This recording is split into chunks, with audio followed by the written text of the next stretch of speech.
Good morning, everyone. Welcome to today's hearing. Today we're going to continue hearing evidence from Mr. Brian Martin. So I'll ask Mr. Martin to come into the room, please.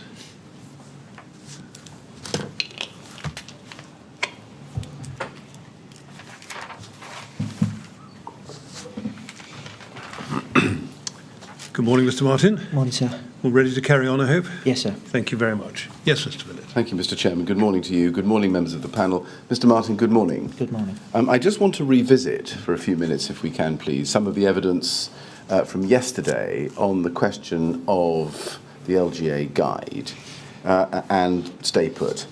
Now, on the question of stay put, you said yesterday that you'd had conversations with firefighters about an understanding that where fire was spreading beyond the compartment of origin, then evacuation was something that the incident commander at the incident would consider. And you mentioned that a couple of times. What conversations can you recall? Which particular incidents can you recall? It's certainly something I've discussed with Sir Ken Knight at various points over the years.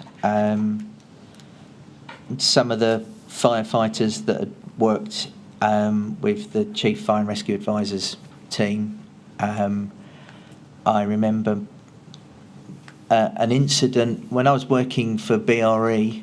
There was a fire in a block of flats in York, I think it was, and the firefighters there, I'm trying to remember why the fire spread. I think the fire got caught in a roof, and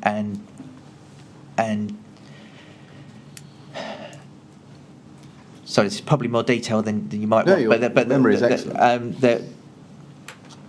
The roof of this particular building was a form of construction I hadn't seen before, where the top surface was a stainless steel sheet. It looked like the sort of lead roof that you often see in London, but it was in fact stainless steel. And so the problem the firefighters had is that as they were putting water onto this roof, it was quite a tall block, but low enough that with a high reach appliance they could get water onto the roof. The roof therefore stayed intact, and they couldn't get water to where the fire was. So they were unable to control the fire. And the commander there decided it was time to evacuate the building because they weren't, and the adjacent blocks quite, at some point during the incident, he decided to evacuate the block, and so firefighters were sent to ensure that the building had been evacuated. You said Andy Jack. Did you mention the word, or maybe I misheard you? You said Andy Jack. I don't think I did. Oh, did? All right. No. Okay. All right. No, I wouldn't have thought I'd have discussed that with I mean, I worked with Andy Jack at various points over the years. I first met him when he was the official that was leading on the introduction of the fire safety order. Yes, indeed. That's why I thought you'd mentioned his name.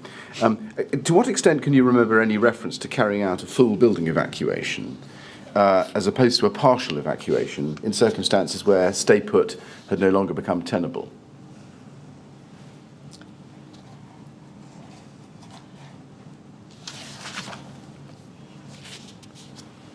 I'd certainly discussed. As I say, it's a subject that came up. I think when BS 99991, which provides design guidance on blocks of flats, when that was being revised, it was something we discussed with a number of firefighters there as well. So I can't remember who was the rep on the committee from the would have been the Chief Fire Officers Association then, I think. Right. So it was an understanding that that's part of the process. Was something which I'd come across from several firefighters from several different brigades. I don't think I could name all the names because these are various conversations I'd had. The incident you remember, roughly when was that? You say you were working for the BRE at the time. Can you remember a date or even a year? I could probably find out, but as I say, it would have been when I was working at BRE, perhaps in the latter part of my time there. Right. Now, you refer to BS 99991. We're going to come to that in just a moment. Before I do, can I ask you this? Before Colin Todd, as the designated agency for the purpose, started work on drafting the LGA guide, and particularly 79.9 to 11 that we studied together yesterday, do you remember whether there was any guidance in existence, whether statutory or government-approved guidance or any other sector guidance, which said that PEEPs or any other kind of emergency escape planning was not required for vulnerable persons because stay put would suffice?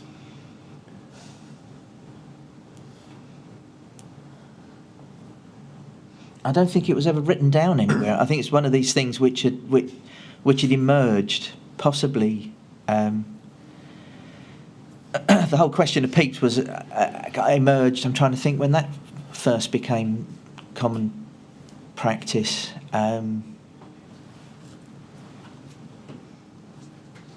It probably became more entrenched in sort of fire safety language, probably around the time the fire safety order was implemented. Fire safety language used by whom? By fire and rescue services, building owners, government? I guess I'm thinking of the sector in general, so Right. people that worked in fire safety and firefighters. Right. And so on. And was there any guidance anywhere of that kind which said that for vulnerable people it was unrealistic or impracticable to expect any more in general needs housing? No, I think that was, as I said yesterday, that was one of the reasons why it was decided to commission the LGA guide, because again, sorry, I have to go back in history to try and make this make sense. Before the fire safety order, there was almost no legislation that covered fire safety in blocks of flats, certainly in terms of its management. The Fire Precautions Act, which essentially was the predecessor to the fire safety order, didn't apply to blocks of flats, except insofar as the fire and rescue service had a power to require a block of flats to be closed, for want of a better term, if they felt it was unsafe. But there were no provisions for fire certificates and all the other rules that came about. So the fire safety order essentially was the first time that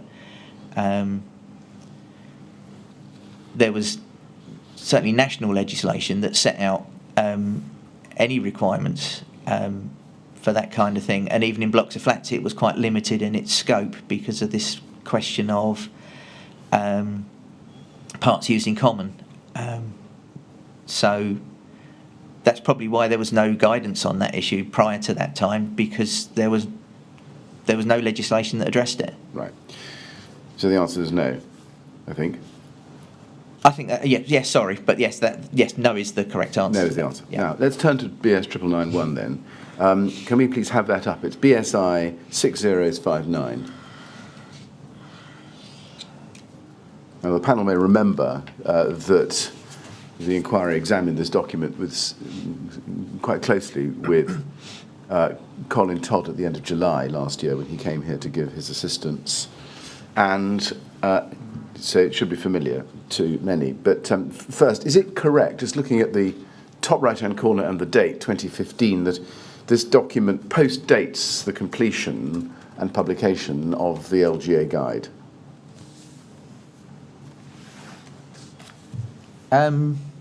This particular edition does, yes. Yes. And is it right also that it's a standard applicable specifically to fire safety in the design, management and use of residential buildings, as it says? Yes. Yes. Did you or the department have any role in formulating this standard? So I was a member of the committee responsible for this and a number of other similar standards. I think at the time this edition was being drafted, I think I was busy on something else. I'm trying to think what it would have been. When was it being drafted? It may help you. I guess it would have, looking at the date, it probably would have been the 2 or 3 years preceding 2015. Right. So that's probably the housing standards review was probably. But I remember I missed a lot of the meetings because I was double booked essentially. Now, let's look at some principles in it. Can we please go to page 15?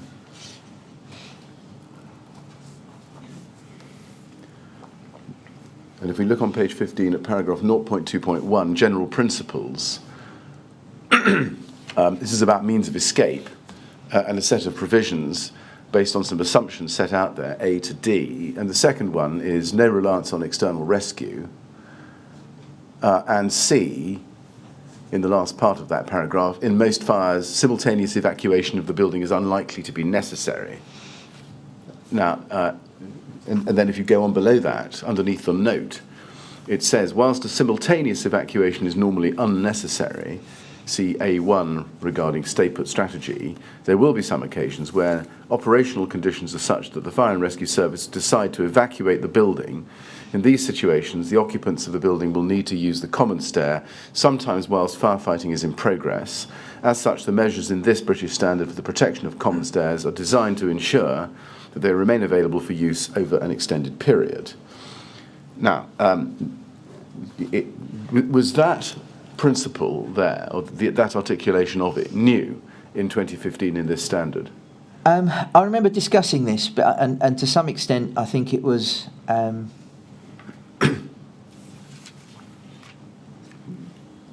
Following the Lakanal House fire, there'd been quite a lot of discussion about everybody's understanding of the stay put principle. And it was felt that everybody seemed to know, but it wasn't written down anywhere. It was felt that that the standard ought to explain itself. And I think there were various iterations of this. I remember discussing it. I can't remember. This Right. The first time I looked at this text for quite some time, but it rings bells with me. I remember us talking about it and saying it was important to try and explain that whilst you design the building on the basis of the stay put principle, there were definitely situations where evacuation might become necessary, and that's why, as this paragraph is trying to explain, that's why this standard, and for that matter, approved document B, has additional measures in it to protect the stairway, because in most other buildings you'd be using the stairway quite quickly after a fire is discovered, whereas it was recognised that the stairway would need to be used for a longer period of time. Right. So that's why there are smoke control systems and so on in that type of building. Just on the relationship then between approved document B and this British standard, looking at the date of publication, which is, in fact, I think 2016, but the standard is 2015, and the work would have been done in the years leading up to that, as you've just told us. Was any thought given during the process of considering the revisions to ADB after the Lakanal coroner's recommendation to that effect, to bring ADB into line with this British standard in any way?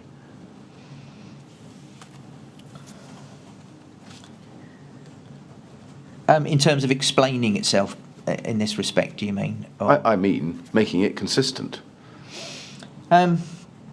Making it consistent so that the building regulations and the associated guidance, particularly approved document B, would produce a building that would be consistent with and facilitate the principles on this page. I think we thought it already did. You thought it already did. Was any exercise done to put the two pieces of paper together, ADB and BS 9991, and actually go through the exercise critically and ask yourself, well, does ADB facilitate simultaneous evacuation where it becomes necessary? No, the exercise wasn't carried out. Why is that? I don't think we considered that to be necessary at the time. Why is that? Essentially, this standard was saying the same things as approved document B, but with more detail and with more, probably more options is perhaps the way to describe it.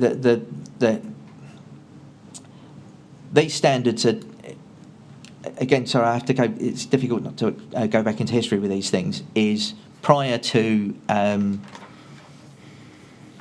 certainly prior to 1985, it was most guidance, certainly on means of escape in the design of buildings, had evolved through the development of British standards. So there wasn't a government document that told people what to do. It was a standard that come from the British Standards Institution. And when these issues were picked up by national building regulations and found their way into the approved documents, we ended up with a situation where you had the approved document, but the British standards were still there, and they often provided more depth of information. Certainly when I first started as a building control officer, if you weren't quite sure about something, you would read the two documents and say, well, this is the issue that approved document B is telling me to think about. This standard is actually giving me some background and explaining itself, and that's helped me understand what this provision is about, and now I can apply it more effectively to the project I'm looking at. So they tended to operate in parallel, but were revised at different times. So that's why you would get differences between the documents. Well, one can well understand that there are British standards which are woven into the fabric of approved document B. For example, BS 8414. Given the principles articulated here in 9991, why wasn't ADB, or why wasn't any thought given to weaving into ADB in its revised form as promised to the Lakanal House coroner revisions which would take account of and facilitate the principles on this page? I think if we had carried out those revisions as promised, then we definitely would have looked at the text that had been generated for this standard and where we thought it was useful or better than what was in the approved document, we would have adopted it. Now, I may be wrong about this, Mr. Martin, but we've not seen a scrap of evidence in any of the preparatory documents between May 2013 and the date of the Grenfell Tower fire generated by government in response to or in perpetuation of the Secretary of State's promise to the Lakanal House coroner that 9991 would be examined and ADB would be revised to take account of it. Why is that?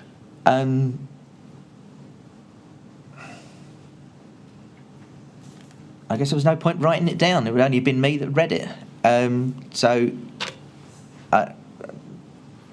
Right. That doesn't mean to say we weren't going to do it. It's just that we didn't, or I didn't see the need to produce a document that only I would have read at the time, because there wasn't anybody else working on the subject, certainly in the department. But definitely, that would have been something we would have done. That's one of the advantages of being involved in the development of the standards, where I was able to do it, because you could talk through these issues with the other experts that were on the committees. So that's prospective. Retrospectively, was any thought given, once this document was published, to revising the LGA guide to take account of the principles we see here?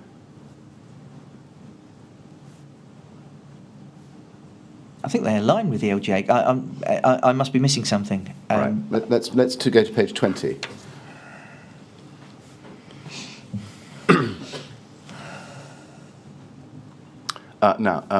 Page 20 is a rather long chunk of text which sits under 0.8 management of fire safety on the previous page, page 19.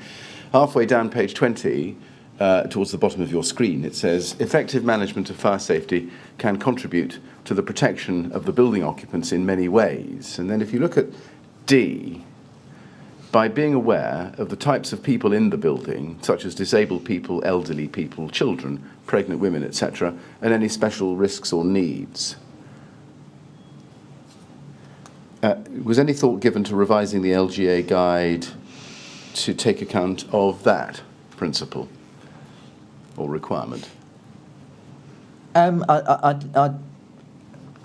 To some extent, this is out with the area that I was specifically responsible for, but I don't think this was in conflict with the LGA guide. There's a difference between requiring or saying that there should be a PEEP prepared for each individual and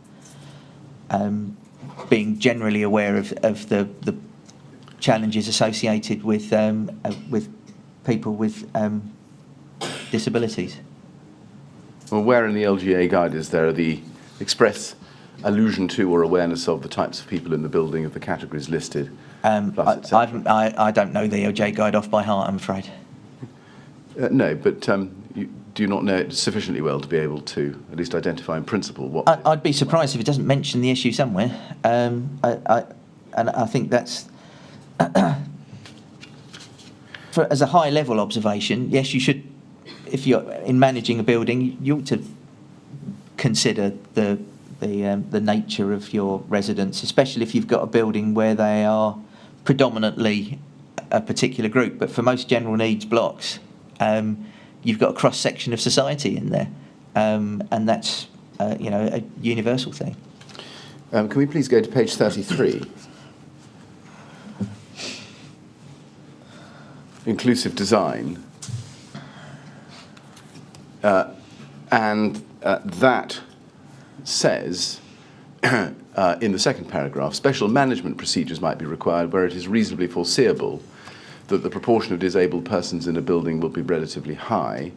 Recommendations for building management are given in section 9. And then there's note. Attention is drawn to the Equality Act 2010, which places a duty on all employers and service providers not to discriminate against disabled people.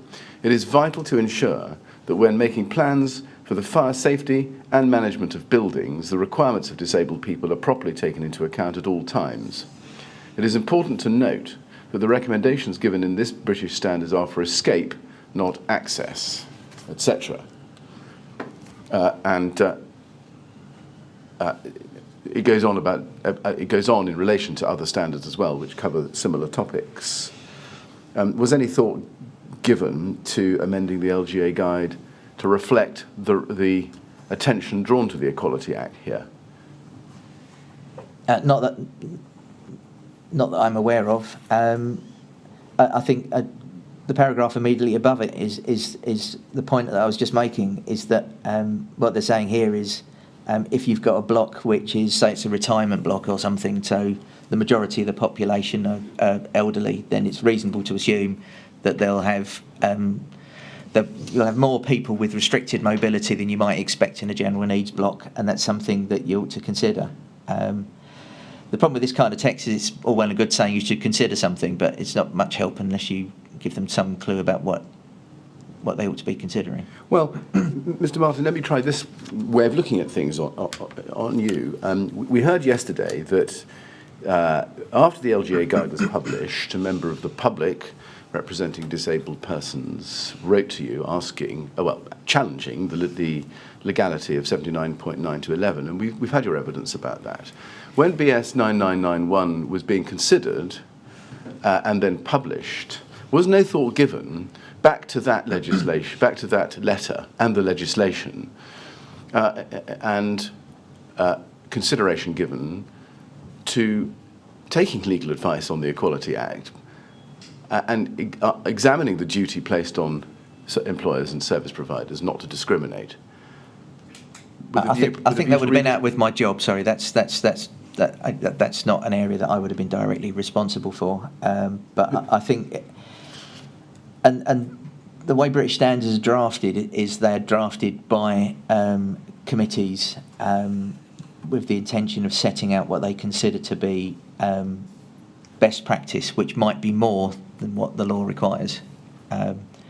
And this note is alerting people to statutory provisions, but it's not really setting out exactly what they should do. And as I say, the challenge you have in practice with real blocks of flats is if you've got somebody in a flat with limited mobility, if they're unable to leave the flat of their own volition and there's no one there to help them, then the only people that are left are the fire and rescue service. In practice, the way that's addressed, and I'm kind of stepping outside my area of responsibility, but I think it's an important point, so if I can explain it, I think it is important, you need to, it's recognising that a particular individual has a higher risk of not being able to self-rescue, for want of a better term. So trying to help them live in a way where they're less likely to have a fire becomes the best available option. And that's something that fire and rescue services and the sort of social care sector work together on to try and help people do that. And I know that the fire policy team, which by then may well have been in the Home Office, I can't remember, did a lot of work on sort of information requirements so that the social sector could share information with the fire and rescue service on people they'd identified as being vulnerable. So that was what that team had done to try and help the fire service know where vulnerable people were so that they could help them avoid the sorts of fires that would put them at risk. The idea that you can have a requirement that someone's going to, a procedure in the building that's going to get them out of the building relies on someone being there. And I think some practitioners have argued that a PEEP could reference an arrangement with a neighbour or a family member that lives nearby. Most people in the sector don't think that's a viable option, and thinks that there's a risk that that's just a lip service response to the provision of a PEEP. And I think that's the challenge with this area. It's very difficult. Can you, in that last answer, you refer to work on information requirements so the social sector could share information with fire and rescue services on people they'd identified as being vulnerable. What was the work? What was the product of that work? It was something that Louise Upton did a lot of work on. And was there a result? Yes, there was. Yes, there was a. I can't remember the exact detail of it because it wasn't something I was working on specifically, but I remember her team working on that. It was either a protocol, it might even have been a change to secondary legislation, I can't remember. I can probably find out if the inquiry is interested. Now, can I then take you further on into this document? First para 54 at page 145.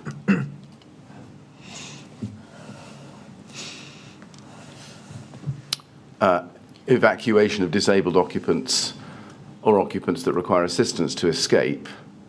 And then note 1, it is the responsibility of the premises management to assess the needs of all people to make a safe evacuation when formulating evacuation plans. An evacuation should not rely on the assistance of the fire and rescue service. This is an important factor that should be taken into account in the building design. Now, again, when that was published, was any thought given to looking back at 79.9 to 11 and asking whether that was consistent with this provision? I think I remember this being quite contentious at the time because it was, as I say, the standard in of itself has no statutory status. It's what the committee at the time considered to be best practice. And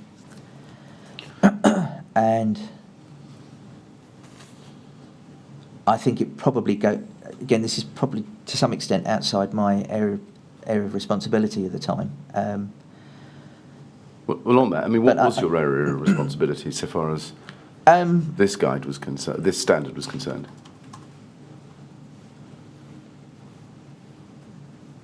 Well, essentially, it's a code of good practice, so it adds no status. But because it was a document which was often used in the sector sometimes as an alternative approach to compliance with approved document B. I guess my main focus was ensuring that it didn't set out standards that were lower than would have been imposed through compliance following the approved document. But also, where I was able to, just contributing to the discussions to assist in the production of the code and learning from the conversations. And finally, can we please look at page 175 of this document, which is Annex E, within Annex E, management of additional needs and disabilities, and this is informative, as it says there. And in the second paragraph it says, information for disabled people needs to be noted in fire action notices and in the fire management plan. Assumptions cannot be made about the willingness of individuals to remain in their flats even where a stay-put strategy is in place.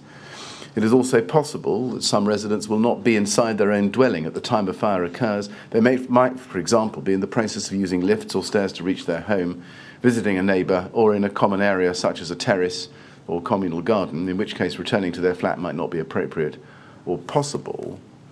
And then, in the final two paragraphs, the UK has an ageing society with increasing levels of independence into later years, and there are therefore many people living in standard residential accommodation who have a range of impairments which could affect their ability to evacuate or follow procedures.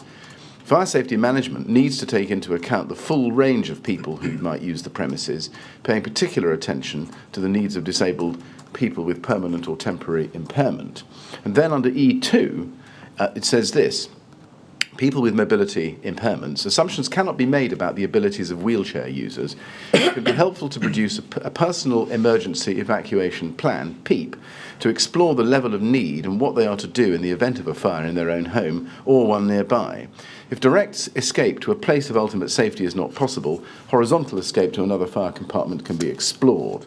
Now, again, same question, I'm afraid, Mr. Martin. When that was published or considered for publication, was any thought given to looking back at the LGA Guide 79.9-11 and revising it to make it consistent? Not that I'm aware of. As I say, that wouldn't have been something that I would have directly been involved in. This is an informative on what was considered to be best practice. I think quite a few local authorities try and take this approach. In this case here, I mean, this is perhaps a more pragmatic piece of a recommendation here in the standard, in that it's recognising that what a building manager can do is talk to its residents, and where they identify somebody that is vulnerable in some way, that they understand the fire precautions in the building and what would be the best option available to them. It's a bit like the general advice that the Fire Kills campaign pursues, which is to say to all of us in our homes to think about what you would do in the event of a fire and consider your own home, whether you live in a single-family dwelling house or a block of flats or whatever. Ask yourself what plan you've got if a fire affects your home, and what would you do with yourself and your family. And that's good practice for a good landlord. It probably depends on the circumstances about whether you could reasonably argue that that's a requirement that should be applied to all blocks. And I think that's something that's being considered at the moment. Now, you told us yesterday that it was a universally understood problem, or the prevailing view, two expressions you used, that PEEPs were impracticable. That was, I think, if I got that right, the thrust of your evidence. A PEEP which relies on the landlord, for one, the building manager, to provide assistance for somebody that might need it in the event of a fire, I think is the thing that people considered to be an unreasonable provision. And right. You've also got the challenge is that for most of these blocks it would be extremely difficult, possibly impossible, to know the details of all of your residents. People come and go in these blocks and people's level of vulnerability can change. So I think that's one of the problems that landlords face. But I'm probably stepping. This is more about fire safety management than it is about building design, and I'm probably less qualified to respond to that than probably somebody like Mr. Todd, who's spent most of his life working in that area. Well, he can speak and has indeed done so for himself. My question to you was, what was the empirical, the evidential basis for the prevailing view or the universal view, which you told us about yesterday? I think the process they went through to speak to quite a wide range of people, including a large number of fire and rescue services who would be on the enforcement side of this. But not, I think, is this right, any groups representing vulnerable persons? So I understand, which I'm surprised about, but I that was probably an oversight, I guess. An oversight? What, the government? Well, I'm guessing so. I mean, I had nothing to do with it. So I think I'm probably answering questions that I'm not really fit to answer. Well, you didn't have nothing to do with it, Mr. Martin, as we know. We've seen some documents. Okay. So that's not right, is it? Let's turn to a different topic, Lakanal. Now, I don't need to tell you that that was a fire which happened on the 3rd of July 2009, in which 6 people lost their lives. Now, at that time, I think it's right, isn't it, that you had left the BRE the previous year, and you are now full-time in post as the fire safety policy lead within the Building Regulations Division in the department. That was my responsibility, amongst other things, in the department, yes. Yes. And is it right that it was decided within your division at a fairly early stage that the BRE should be asked to investigate the fire under the auspices, under the umbrella of the Investigation of Real Fires project? Yes. And was the basis for that decision, in very simple terms, that this was a fire of special interest, a FOSI, if you like? Yes. Yes.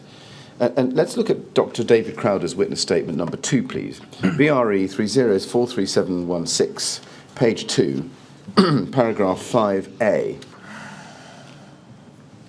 And if you look at the top of the screen there, Mr. Martin, you can see what he says after reference to the report of the 10th of August 2009, which was the final version. What he says is this, 5 lines down. The purpose of my work at this time in relation to Lakanal House was to establish whether the fire had resulted from, 1, a failure of the building regulations and the technical guidance in approved document B, i.e. the fire spread in the way it did and claimed 6 lives in spite of the building or aspects of the building being compliant with the guidance in approved document B, or the subject of a properly justified fire engineered alternative solution, and whether there were, therefore, any aspects of the building regulations and or technical guidance for which recommendations might be made, or 2, a failure to comply with the regulations and the technical guidance in approved document B, in which case the matter would be for the relevant enforcing authority to consider. Is that an accurate description of the department's purpose in instructing BRE to investigate the Lakanal fire? I think it's a reasonable summary of it, yes. Right.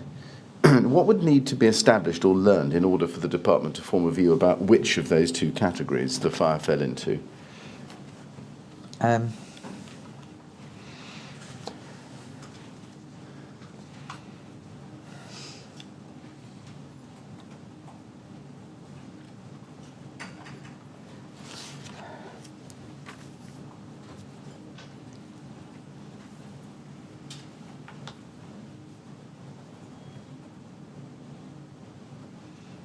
I guess you'd need to understand what building work had been, if there'd been building work for which the building regulations were relevant, and whether or not they met the guidance or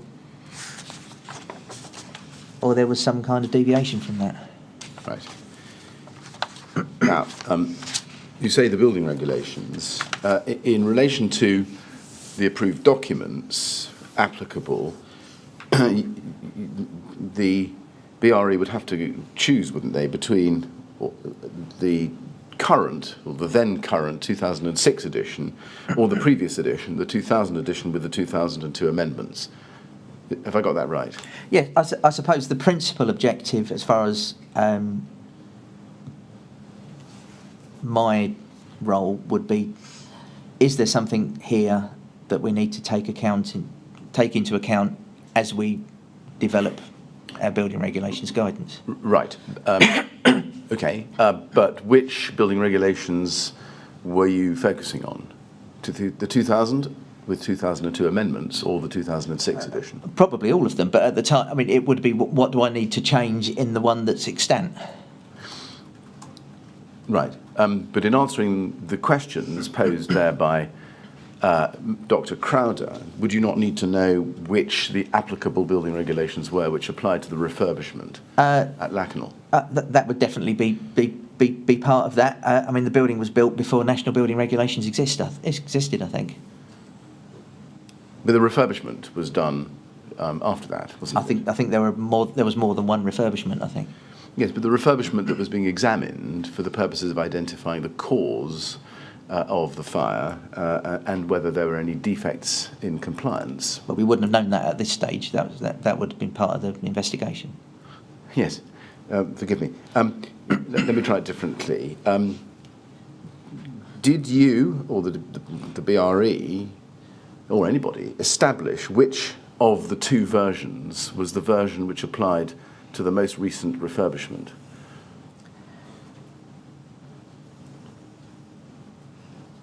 It became known as the investigations progressed. I'm not sure at which point. As I've mentioned before, the challenge for the department and for the BRE is that there are no powers of investigation. So you're working on the goodwill of the Fire and Rescue Service, the police, the building owners, and anybody else that's involved. Right. When did you discover which set of building regulations, and approved document B specifically, was the relevant one for your purposes? I'm not sure I can answer that confidently. Well, do your best. At some stage, as the investigation progressed, I'm not sure I can answer that. Right. Was it before the inquest? I think it probably was, yes, but I can't say for certain. Right. And which version was it?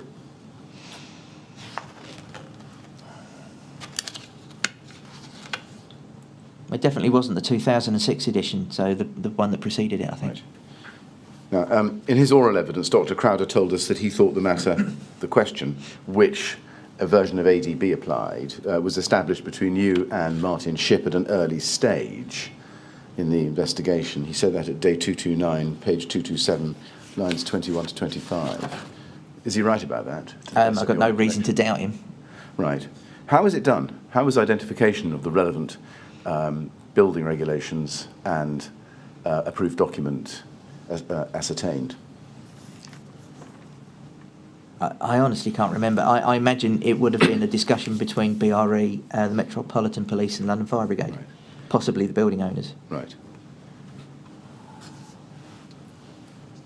So just to be clear, at some stage, probably at an early stage, the version of approved document B relevant to the refurbishment which had taken place at Lakanal was the 2002 edition, not the 2006 edition. I believe so, yes. Right. Now, once the BRE had been instructed to investigate the fire, who at the department was in contact with the BRE's investigation team? It would have been me. Right. And at the BRE, who would it have been? I think in this period, I think Martin Shipp was the lead contact at BRE. It was after this, I think, that Dr. Crowder took over that role. And in the days and weeks immediately after the fire, can you tell us a little bit about what work the BRE did, so far as you were aware at the time? What did they do?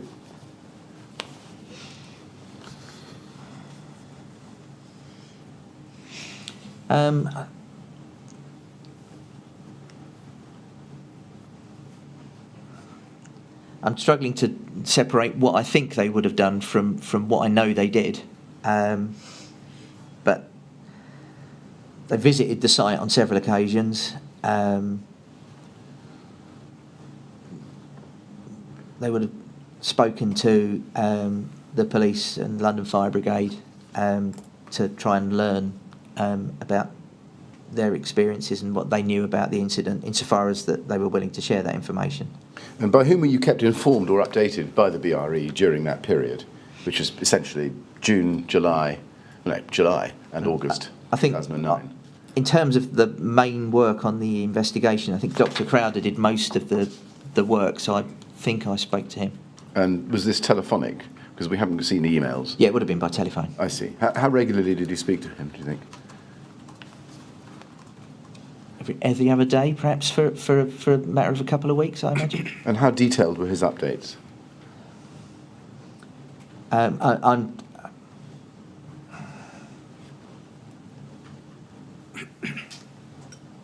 don't think I can answer that question confidently from memory.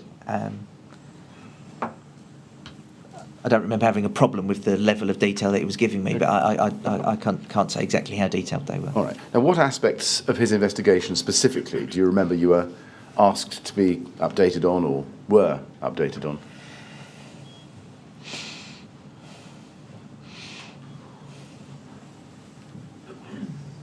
I think it was a general view about what they'd found. I know they'd had some difficulties when they first visited the scene. I think they arrived on the scene and I think there was some tension with London Fire Brigade. Again, because we have no powers of investigation, it's only by the acceptance of the authorities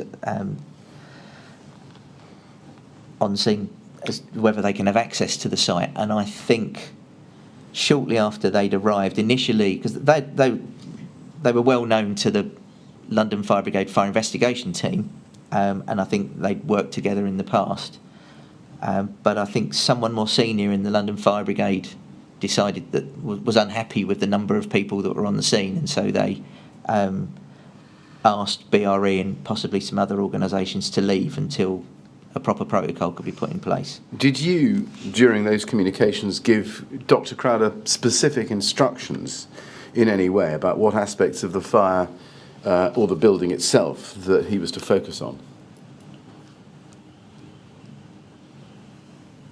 I doubt it. I think we would have just discussed what he was seeing and what he'd found out. I might well have said that's an important point, see if you can find out more.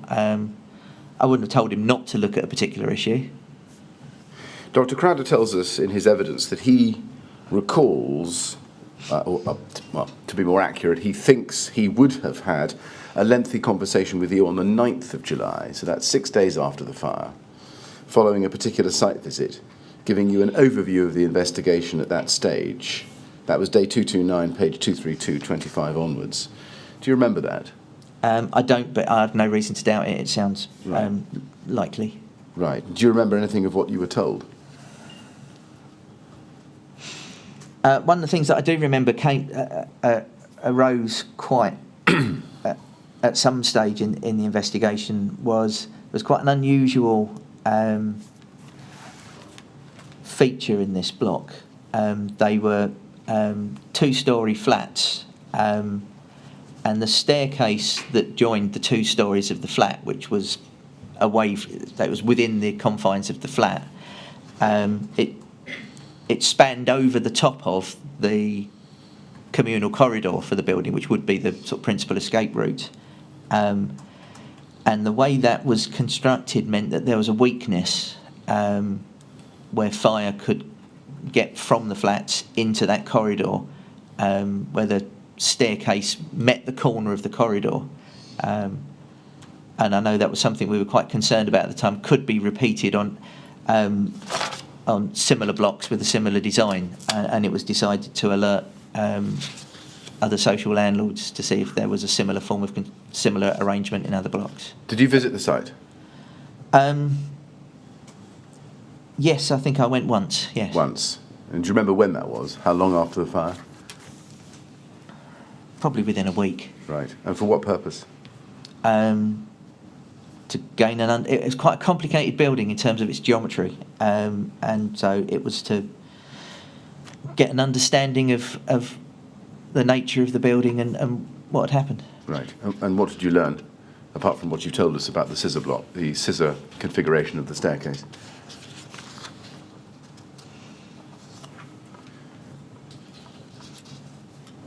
I think my overriding finding was that it was a complicated incident. At the visit, did you have any discussion with any investigator on site about what they had found initially in terms of the purpose of the investigatory work we've looked at? In other words, whether the fire had resulted from a failure of the relevant regulations or guidance or from non-compliance? I don't think I concluded anything from that. My recollection is that I went to the scene. I think Sir Ken Knight was with me, and I think we met the then Commissioner of London Fire Brigade, which I think was Ron Dobson then. Ron Dobson. Yes. So it was quite it was more of a familiarisation exercise than anything else. I'd like to show you, or look together with you, at the FOSI reports you received from the BRE on this fire. And there are three versions. One of the 7th of July 2009, which was a draft at CLG 401693. And I'll just put that up on the screen for you so you can see it. That's the first version, and the date of that, as you can see about a third of the way down your screen, is 7th July. The second one is 16th of July at BRE 3036261. 36261, and you can see there that the date of that is the 16th of July 2009. And then the third one, the final version, is the 10th of August 2009 at BRE 5878 at page 195.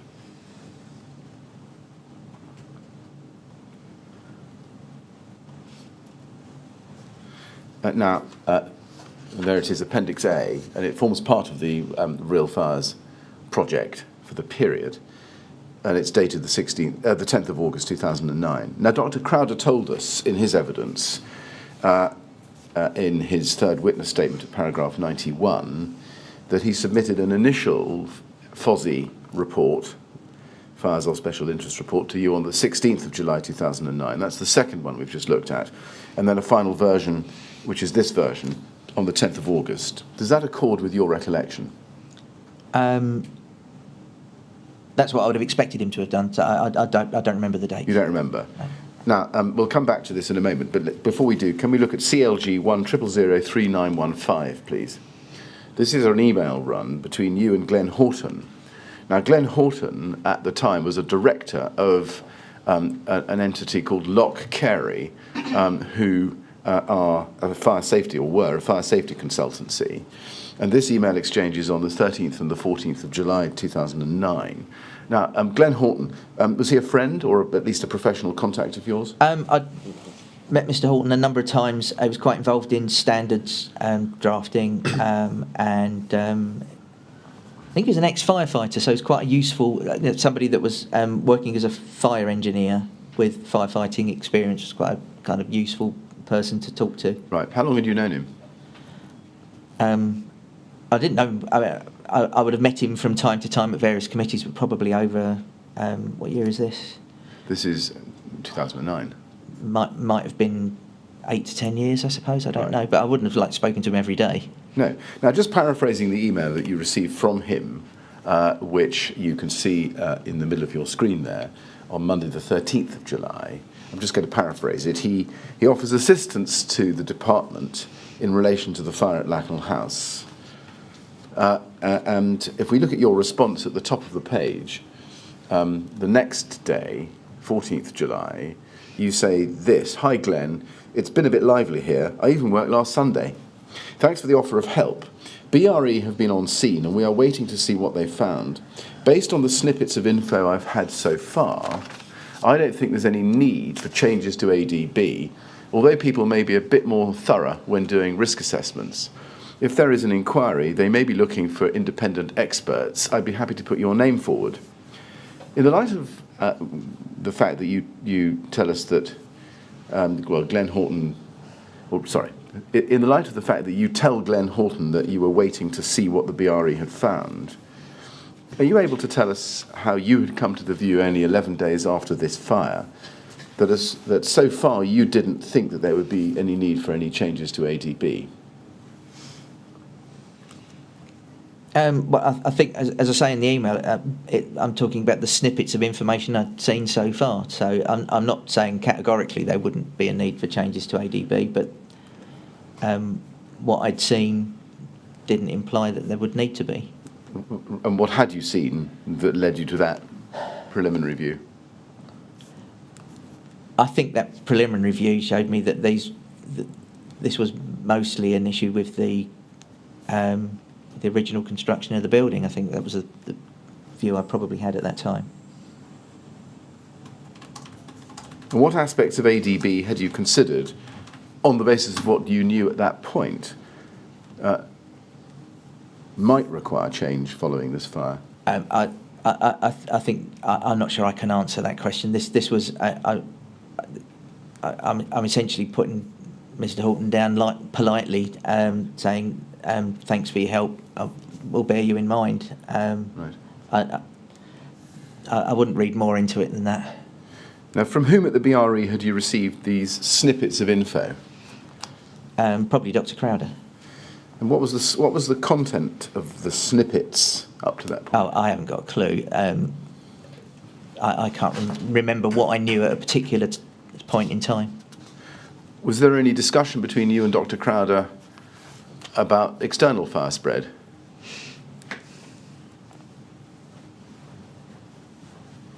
Well, there would have been at some point, but I can't remember when that was. Might it have been at this point, or can't you recall? You're asking me to pinpoint what I knew at a particular point in time. That I don't think I can do that reliably. You say here, although people may be a bit more thorough when doing risk assessments, what did that mean? I'm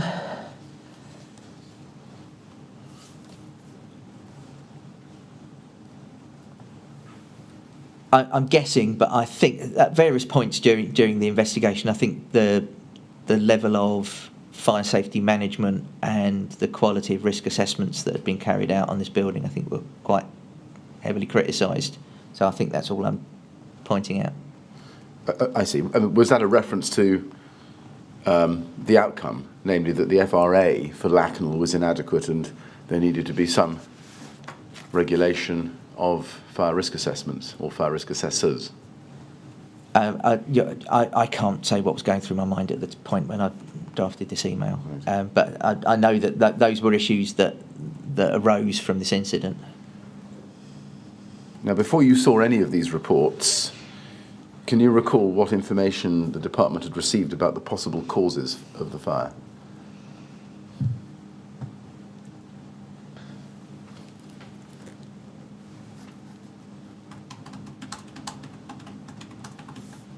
No, I think the only information I would have had with any reliability would have been whatever I got in the fuzzy reports from BRE. Right. Was there any discussion between you and Dr. Crowder about external fire spread? Do you remember? There would have been, because the fire spread externally. Right. Certainly part of the... as I say, it was a very complex incident, and there was some fire spread between floors externally, as I recall. Right. And those conversations, did they prompt you to have a look at ADB and consider whether or not the external fire spread and what you knew of it from those conversations might have an effect on? Those were the things that we were talking about. I can't reliably tell you exactly what was said at various points during this process or what I was thinking. Is it right that you had no information at that stage, so mid-July 2009, about the composition of the external panels at Lakanal? I know eventually we had an idea about what they were constructed of. I can't say what I knew at that time. No testing, I think, had been undertaken at this stage, had it, on the samples of the window panels, whether under 476 Part 6 or 7 or any other standard? I think that's correct. Yes. Can we then look at the second draft I showed you, the 16th July draft at BRE 3036261. And if we go to that's page 1, and there's the date, 16th July 2009. It's the second of the drafts, but maybe the first you saw. If we go, please, well, first of all, can I just ask you, did you see this report at the time? I would have done. And if we go to page 3, let's look at the fourth bullet point down on that page. It says, fire spread through interior of maisonettes initially, flame spread up window facade initially, burning droplets down window facade, source of droplets under consideration. You see that? Yes. And then if you go down the page to the section headed potential implications for building regulations, you can see these are ticked off. Means of escape, yes. Compartmentation, yes. Cavity barriers, yes. And then external fire spread, yes. You see that? Fire initially spreading up externally from flat of origin, fire spreading down due to burning material falling, possibly lodged in anti-pigeon wires. Also, wind may have been a significant in blowing fire through corridor, see figure 8. And if we go to figure 1 on page 4, you can see the title reads, West face of Lakanal House, arrow indicates room of origin on 9th floor, fire spread to floors below, believed by LFB to be caused by drop down of flaming material from window frames. Did you read that at the time? I would have done, yes. Now take it from me that there is no other reference within this document to the panels on the external face of the building, window or balcony, still less to any observations or findings about the composition or the compliance or otherwise of the infill panels with the regulations and the guidance. Take that from me.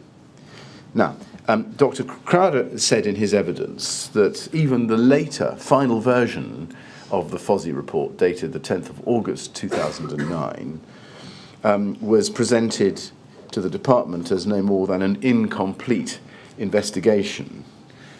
And he went on to say that it could be nothing more, given that by that date he'd not even, as he said, gotten to the stage of stopping and doing, if you like, a review and comparison of approved document B versus the findings from the investigation.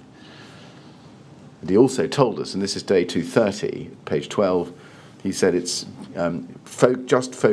predominantly just focused on trying to get the facts down in terms of, the way the building was put together and the sequence of events so far as could be ascertained at this time. That was his evidence. Now, that's quite a lot for you to keep in your head, and we can look at the transcript if you like. But is it right that by this date, 16th July 2009, no assessment had been carried out of either the nature or the composition of the external panels? I think that's correct. So I can't remember the timeline as what happened when. Now, if we can go back to page 2,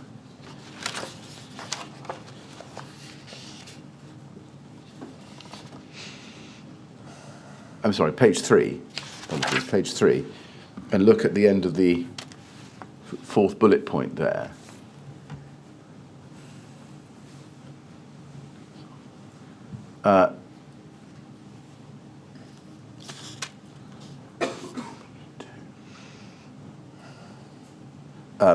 Where it says burning droplets down window facade, source of droplets under consideration. When you read that, did you consider that observation was a significant one?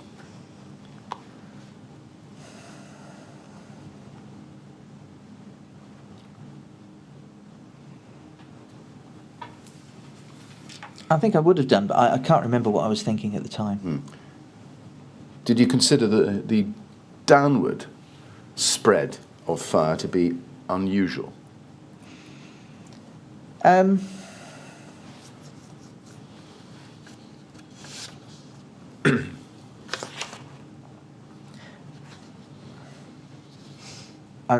struggling to place different conversations in the timeline. I remember discussions about the potential, the issue of fire spreading downwards, I'm pretty sure Sir Ken Knight took the view that it wasn't that unusual for falling debris to result in secondary fires.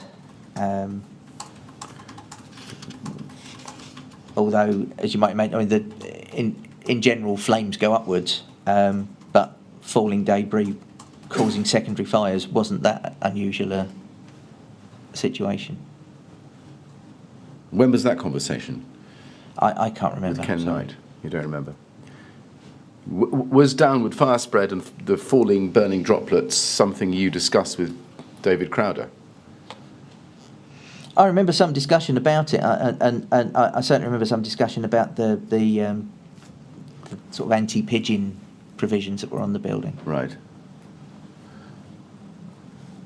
That's a specific recollection. Can we take it, therefore, that you did have a discussion with the BRE, David Crowder, about falling, burning droplets? I would have thought so. Yes, Dr. Crowder told us when he gave evidence that that was a matter he specifically flagged for your attention as unusual, even before he'd submitted his report or draft report. Yes, I've seen this evidence to that effect. As I say, I think that was his view. I think Sir Ken Knight didn't think it was as unusual as perhaps had been suggested. Did these matters, the fact of the falling debris and burning droplets observed in this fire, as we can see from this report, lead to any concerns on your part?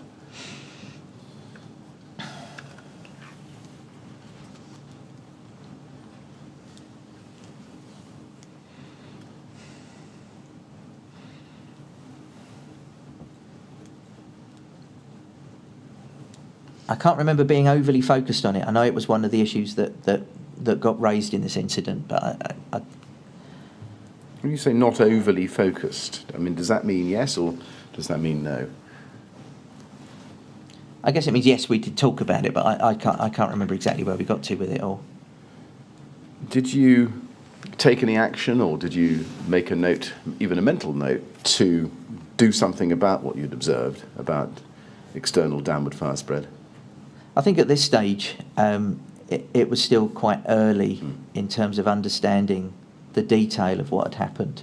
And it was clear, because of the nature of the incident, both the Fire and Rescue Service and the Metropolitan Police were going to carry out a much more extensive review than we had the resources to do within the Investigation of Real Fires contract. It's one of the frustrations with that contract is that you can get a small team to have a look at an incident, discuss some of the issues with the firefighters if they're available. What it doesn't provide is an in-depth analysis of every incident that they look at, just because I think that would be very resource intensive. Right. But presumably, would this be right, you were looking at this draft report with an eye to seeing whether or not ADB was sufficiently robust to prevent the fire spread that we are reading about here? I guess so, yes. Yes. Yeah. Did you ask yourself, therefore, whether ADB ought to regulate materials and products which might produce burning droplets and cause downward external fire spread? I know it's an issue that we'd looked at various points in the past. When was that?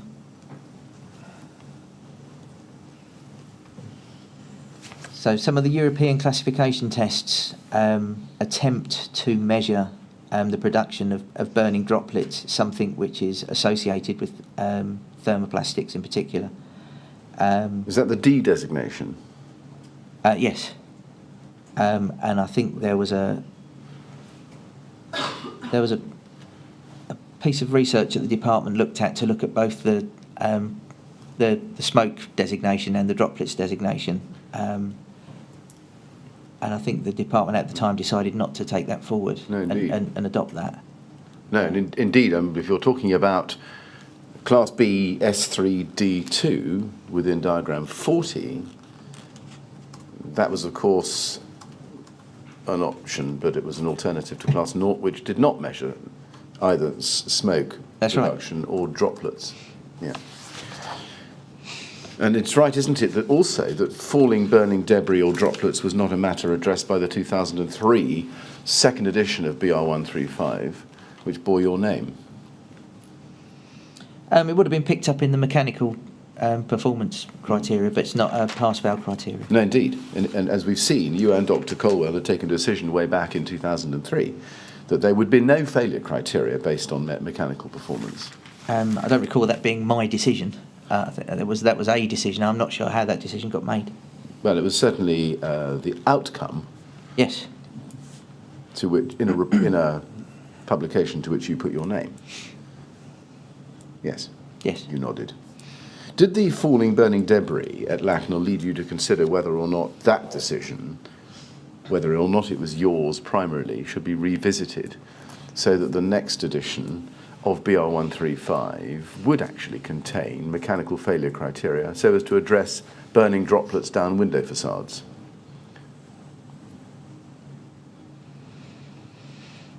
I think by then, the 2006 edition of the approved document had, in our view at the time, addressed combustibility of the facade, we thought, more effectively than the previous edition. And you can only get burning droplets if you've got something on the wall that's burning. Well, is that filler again when you say? Well, I think that and it, more important, I think for this particular incident, the insulation. Although I think it was a thermosetting insulation from memory, so it wouldn't have produced a droplet, but you would get debris. You also get debris from things that might be stored on balconies or things that are blown out of windows. And I think ultimately it was never established what the material was that was the debris that caused the secondary fires. It could have been part of the building, it could have been part of the contents of the building. I don't think that was ever categorically established. Right. Two things I think flow from that answer. First, I think you would accept that with the exception of the removal of the qualification for ventilated cavities in what became 12.7 in 2006, the requirement that insulation should be a material of limited combustibility did not change to the 2002 version amended into to the 2000 version amended in 2002 to the 2006 version, did it? Yeah, well, the key point is the ventilation question. Well, this isn't a ventilated system, is it?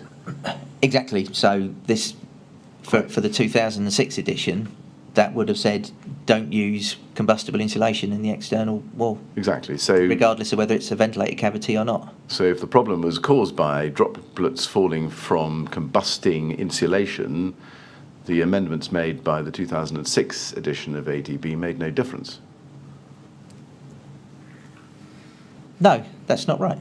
Well, how would it have made a difference? Because if this work had been done in accordance with the 2006 edition, then the combustible insulation wouldn't have been there. Well, if it had been done in 2000, the combustible insulation wouldn't have been there either, would it? Because the 2000 edition of the equivalent of 12.7 required insulation to be of limited combustibility. But only in ventilated cavities. But I thought you'd agree there wasn't a ventilated cavity system here. So it wouldn't. And therefore it wouldn't have required material limited combustibility insulation, whereas in 2006 it would have done.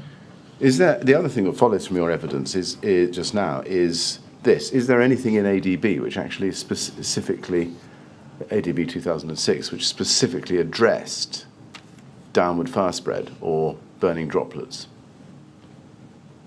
No. No. Let's go to the final FOSI report, the 10th of August 2009. That's at BRE 405878,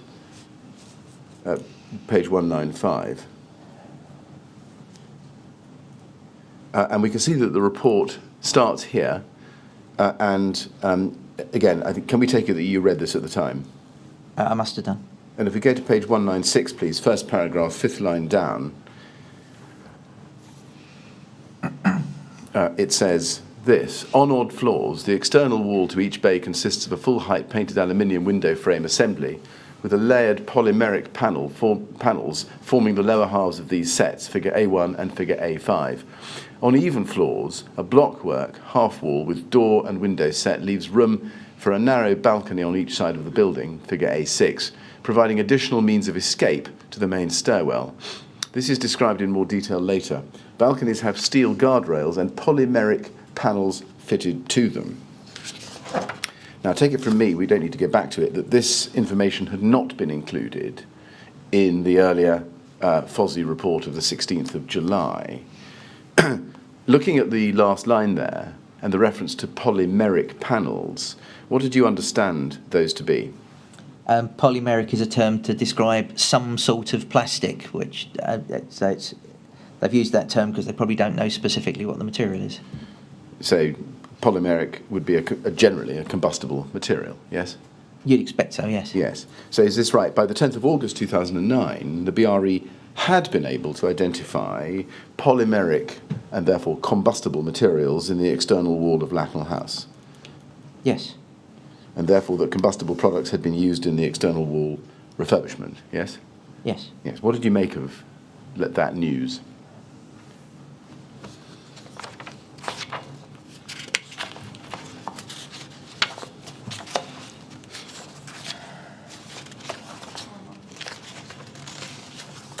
It was clearly an issue that needed to be looked at. I can't remember what I was thinking at different stages during the timeline, so, but it's obviously a factor that needed to be considered.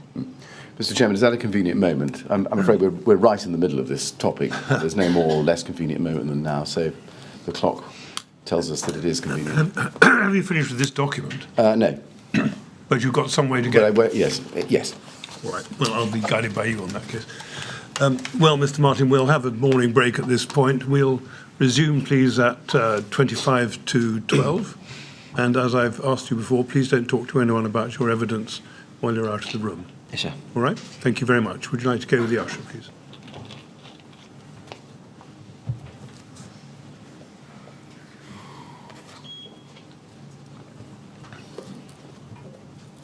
Thank you very much. 25 to 12, please.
Would you ask Mr. Martin to come back in, please?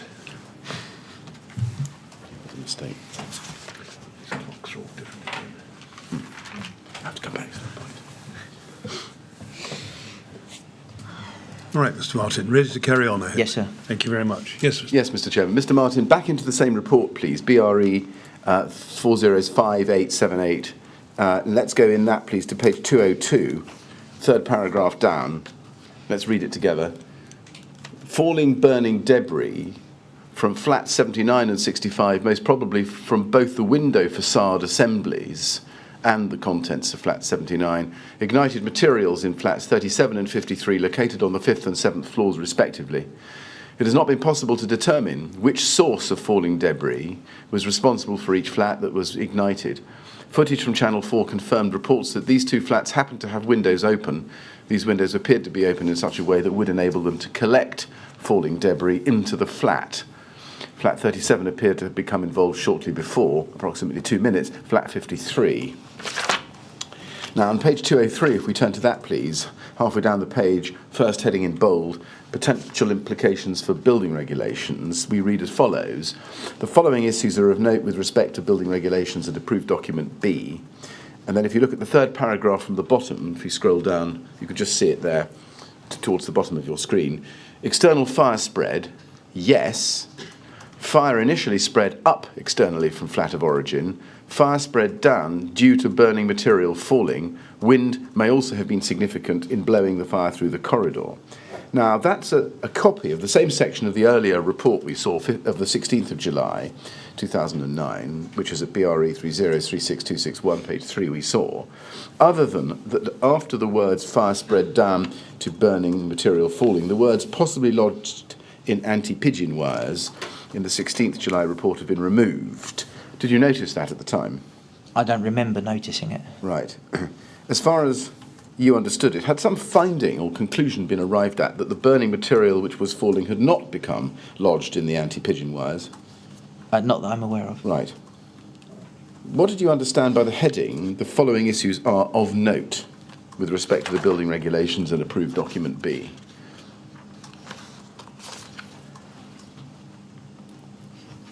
That's the place where we asked the BRE team to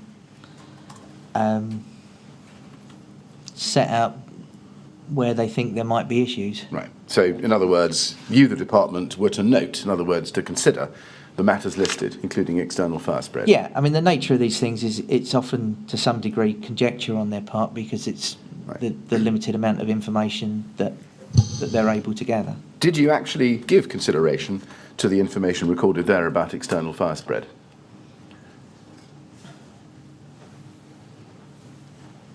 I guess I must say, I can't remember exactly what happened at which time, but that's something we would have been looking at and thinking about, yes. Right, but in any case, I think you and I can agree that here we see recorded both upward and downward external fire spread, yes? Yes. But there's no further commentary here in this report on the possible reasons for the observed external fire spread, either up or down. That's right, isn't it? That's correct. And no further information is given on the specific makeup of the external wall products, is there? No. No. And equally, I think you would accept no information given about the compliance or otherwise of the materials used in the external wall with the building regulations or the guidance contained in approved document B. Yeah, that's correct. Yes. Can we then turn to BRE 30433742? What I'm showing you here is an email dated the 28th of July 2009 from you to Martin Shipp with David Crowder copied in. Subject Camberwell. Martin, for the purposes of the fire investigation contract you have with the department, I'm satisfied that there will be no need for you to revisit Lakanal House. Any further visits will be needed to be funded by a third party. I've raised this with colleagues in FRD, and they are happy for you to step away now. Clearly, if the police or London Fire Brigade want to commission you to carry out further work, then we would have no objections. Now, that, in a word, is the shutdown, isn't it, on your authority, not just of physical visits to the Lakanal site, but also the BRE's further investigation of the incident. Yes?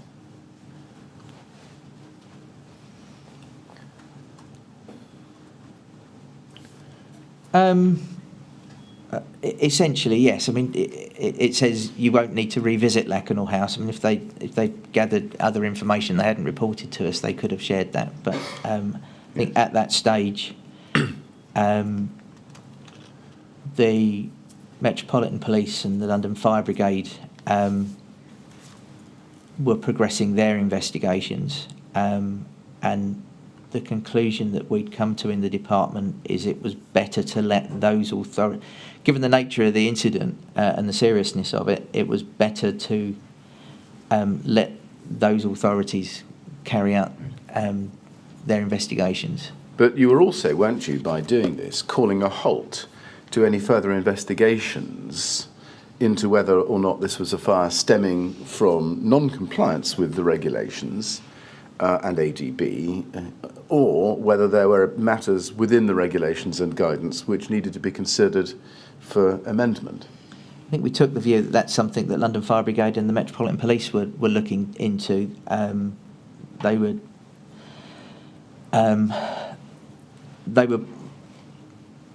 we understood, I can't remember the detail of the conversations, but we understood that they were planning to investigate this incident quite thoroughly. There'd been some tension between London Fire Brigade and certainly the Chief Fire and Rescue Advisors team, because, as I've said, we have no statutory locus to investigate, and I think there was a concern that the department's intervention into what might be at that time a criminal investigation was something we needed to be very cautious about. As a government department, you don't want to undermine a potential prosecution by getting in the way of what the police and the fire and rescue service are doing. So having discussed it internally, and certainly, as it says in the email, with the Fire and Resilience Director, I think both Sir Ken and Shona Dunner would have been the Director of Fire and Resilience then, I think, were content that that was the right thing to do, given what the Metropolitan Police and London Fire Brigade were doing. Now, this decision was taken almost 2 weeks before the department could have, and indeed did receive the final report on the 10th of August, yes? I have to take your word for it. I don't know what the timeline was. Right.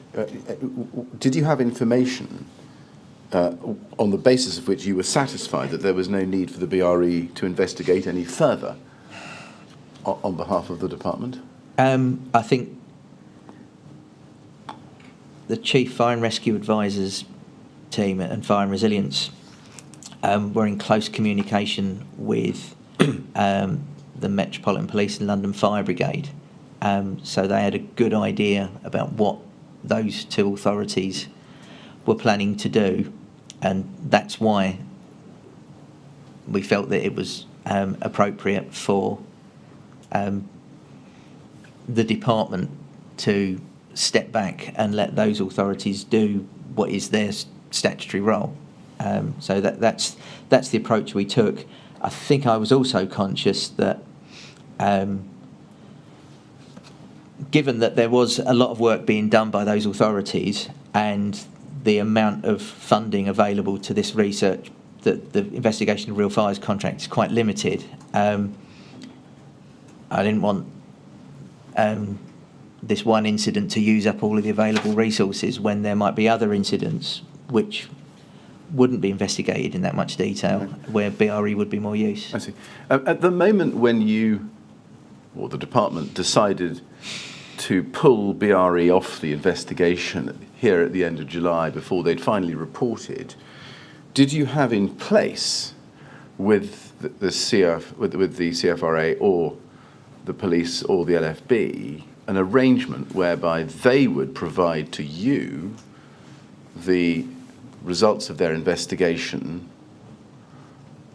or other information which would enable you to decide whether or not this was a simple case of non-compliance or whether there was a defect in the regulations or approved document B? Not a specific arrangement. I don't think that's something that you you couldn't. I think there was. As I say, the Chief Fire and Rescue Advisor and the Fire Resilience Directorate had quite good lines of communication with the police and London Fire Brigade, so they would inform us of what they were finding, where they thought that was appropriate, given the constraints of what could have been a potential prosecution. Did you take, or did anybody in your department take any steps to put in place an arrangement which, on the one hand, of course, would have safeguarded any prosecution or other criminal proceedings flowing from the incident, on the one hand, but nonetheless gave you sufficient information, sufficient data to decide whether or not the Lakanal House fire was a simple case of non-compliance or had revealed defects in the building regulations and approved document B? Essentially, that was the arrangement that had been established between the Chief Fire and Rescue Advisor's office and the two authorities. I'm not sure if that was in writing, or I'm not sure the detail of I'm not sure if it was a formal procedure. It was more of an agreement to work together where possible. Right, but why not? I mean, you're the official in the department to whom the BRE was reporting. Why did you let them go without ensuring you had a sufficiently robust substitute in place as a conduit for the information you needed to make the decision? I think I was satisfied. That's having spoken with the Chief Fire and Rescue Advisor and the Director of Fire and Resilience. But it was left informal, not in writing, and a matter of... I can't say that for certain. They might have written something down. I can't remember. At any event, do you accept, I think, that at this stage, 28th of July 2009, no findings have been communicated to you, no final findings, about the specific composition of the external panels at Lakanal? I think that's correct. And no assessments have been carried out of the performance in fire of those external panels, had it? I think that's correct too. Now, we know that it was established by the BRE at a later stage through testing various samples of the panels to BS 476 Part 7, surface spread of flame, that the panels couldn't achieve National Class 0 and in fact were National Class 3. Take that from me, but are you aware of that fact? Yes. Yes. And that was many months after the 28th of July 2009, wasn't it? I believe so, yes. Yes, November and December of that year. Now, that means that by 28th of July 2009, when you pulled BRE off the job, there'd been no testing at all of those panels to establish their performance in fire. That would follow, wouldn't it? That's correct, but as I say, that was something that I think we would have expected to find out in the fullness of time. So what did you know at that date about the cause of the burning material falling and the downward fire spread?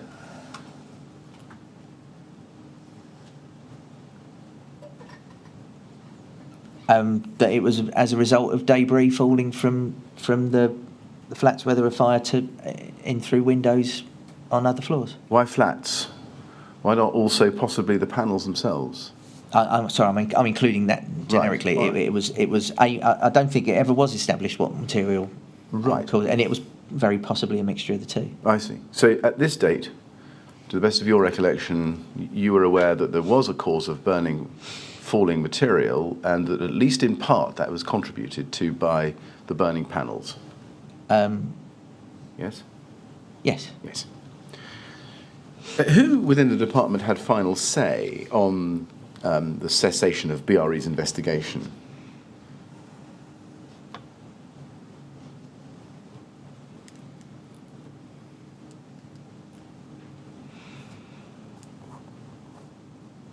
Well, I guess if I would, as I say, I definitely discussed it with the Chief Fire and Rescue Advisor and Director in Fire and Resilience, and I would have discussed it with the Deputy Director, which I think was Bob Leadsom then. So if they'd have disagreed with the proposal, then they could have said, no, keep them there for longer. Right. And FRD is what? I think I think it was called the Fire and Resilience Directorate. So they were the bit of the department that was responsible for the fire and rescue service at the time. Right. But you say also you think Bob Leadsom too, yes? I must have done.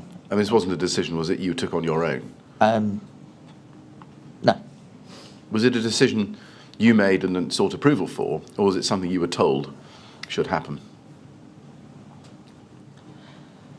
It's probably a mixture of the two. I imagine that it was something we were discussing at the time. What's the appropriate thing to do? As I say, I know that there was some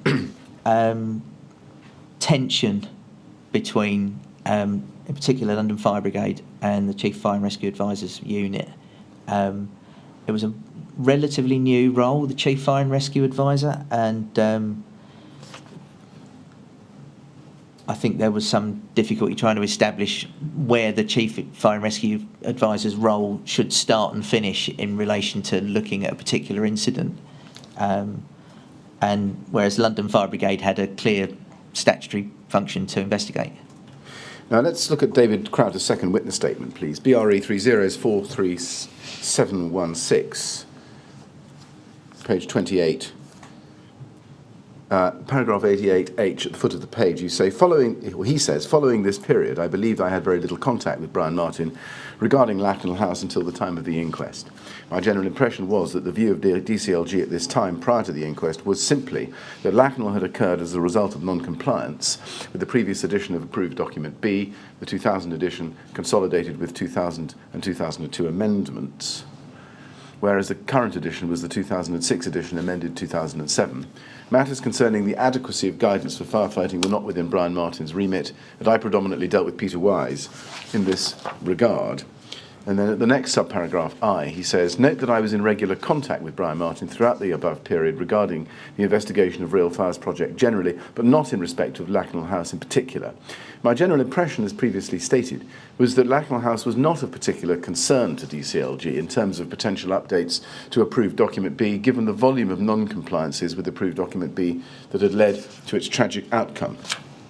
Now, I'll go into that in a moment, but just for completeness, when he gave oral evidence to the inquiry, Dr. Crowder confirmed that the general impression that he's describing in those two paragraphs I've just read to you had come from you specifically, and he'd picked up that impression from you during the summer of 2009. That's day 230 at page 87, lines 17 to 19 and 25. And he was also said he was disappointed to receive the email shutting down the investigation.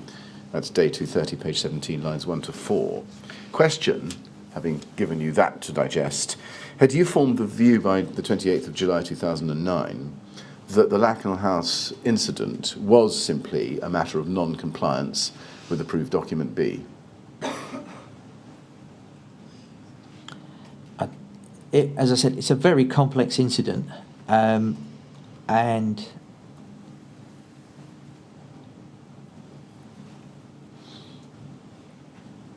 I can't remember exactly at what point I thought what, but I think that was the general conclusion we'd come to in respect of that incident, is for the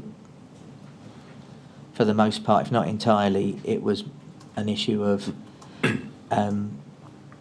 non-compliance rather than certainly non-compliance with the current edition of the approved document. But how could you have come to any conclusion, given that you knew that the BRE investigation was incomplete, had been stopped by the department, and had given you no final set of facts on which to base your decision?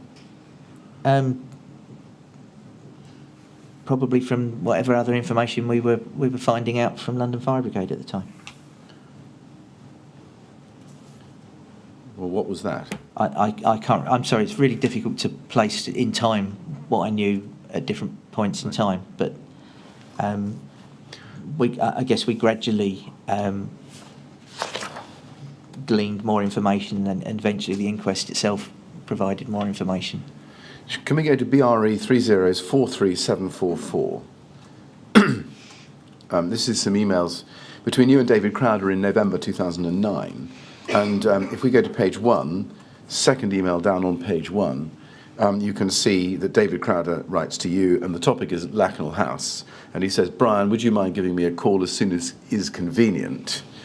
And your response at the top of the screen there, a few minutes later, is, I'm out and about, I'll call in the morning.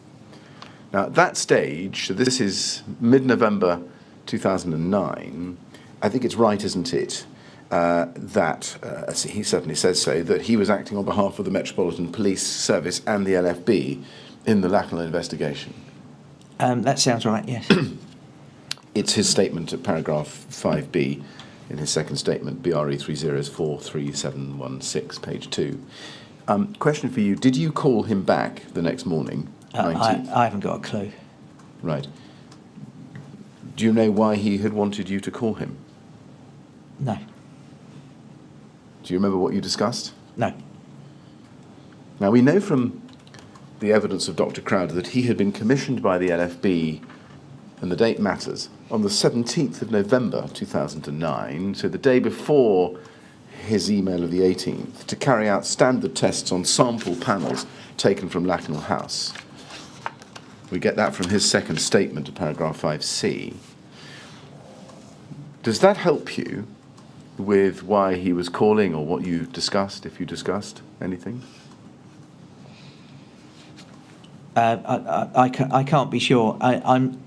I remember becoming aware of some of the tests that LFB had commissioned, but I don't think Mr. Crowder Dr. Crowder would have shared that information with me until he had authority from London Fire Brigade. So this seems too early for that, but I could be wrong. Can we go to his second statement again, please? BRE 3043716, this time page 22, paragraph 78. There on 78 you can see what he says. In the first line he says, I believe the Fozzie report was emailed to DCLG on the 10th of August 2009. I also contacted Brian Martin via email, the subject of which was Lakanal House, on 18th of November 2009, requesting a telephone call, which he exhibits. This was around the time when BS 476 Part 7 tests were being carried out. I do not recall the specific nature of the phone call, but I do recall it being made clear to me at some point that the issue with the panels was one of non-compliance, not that the panels were somehow compliant and had produced burning debris in spite of being compliant. In addition, it remained the case that it was not possible to confirm whether the panels were in fact responsible for the burning debris which had ignited flats 37 and 53, or whether it was simply the contents of the flats that had produced the burning debris. Now, were you aware in November 2009 that it had by that stage still not been possible to establish what was responsible for the falling burning debris igniting the secondary fires in flats 37 and 53 below? I think I would have been aware, yes. Right. In fact, it was never established at any later time either, was it? No, I mean, that's the challenge of fire investigation is very often the materials that you're most interested in are destroyed by the fire. So it's not always possible to know for sure what did or didn't happen. Did you tell Dr. Crowder during your call in November 2009 that the issue with the panels was one of non-compliance, as he says? I'm not sure if I would have told him. I think we would have discussed it. Right. Did you discuss the issue and at least give him the impression that so far as you were concerned, there was an issue of non-compliance with the panels, not that there was some problem with ADB? I can't remember that conversation, but that's the sort of thing we would have talked about. Right. And when had you reached the conclusion that the issue with the panels was one of non-compliance? Well, I don't know for sure that I did, but as I say, that would be the sort of thing that we would talk about, and I'd be interested in his opinion. Well, you see, his recollection is that it was made clear to him by you that the issue with the panels was one of non-compliance. Now, do you recall either saying that to him or using words to that effect? No. Now, I think you were aware at some stage that the tests under Part 7 of BS 476 were undertaken, as you've told us. Now, just to be clear, for your benefit, those tests were carried out on 3 types of panels. They were foam cored, one with a pale yellow core, one with a pink foam core, and one with an orange core. Do you remember that? Or do you remember that fact? I've been reminded of it in preparation for giving evidence. I can't recall if I knew that at the time. I probably would have done. Did you ever see any report showing the results of those tests? I was aware of the results. I don't know if I saw the actual test report. Do you remember when the results of those tests were first communicated to you? I'm sorry, I couldn't give you a date. Why did you not want to see the reports?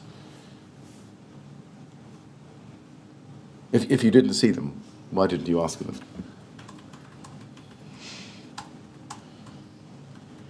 I'm not sure why I would have needed to see them. As I say, I was definitely aware of the results in some form, which were quite straightforward, I think. You see, you had called off the investigation by the BRE on the basis that there were continuing investigations by the police and by the NFB. As part of that investigation, you're given information by Dr. Crowder about the results of these tests.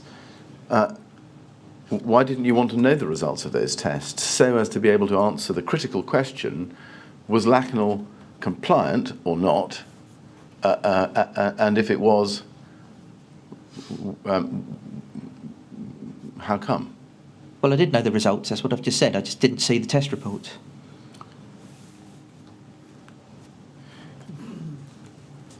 Were you made aware at any stage that the panels had burnt in those tests with such ferocity that the BRE had been reluctant to go on to test under Part 6 because they feared damaging the testing equipment? I think that's more of a foible of the nature of that particular test rather than the ferocity of the fire. Well, were you aware of what I've just put to you, Mr. Martin? I don't remember that, no. Well, let's look at one of the test reports on one of the sample panels. BRE 405878, page 242.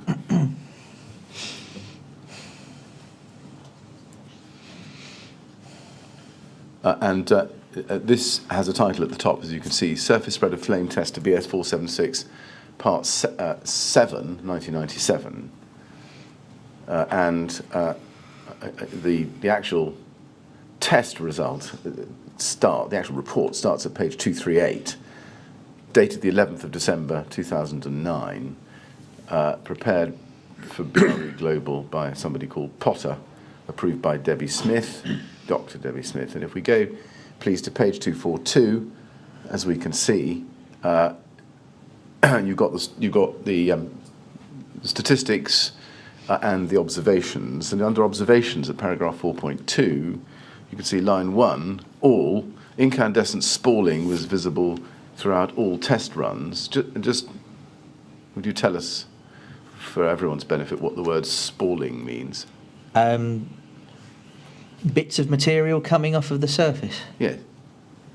And then all popping sounds of widely varying volume audible throughout all test runs.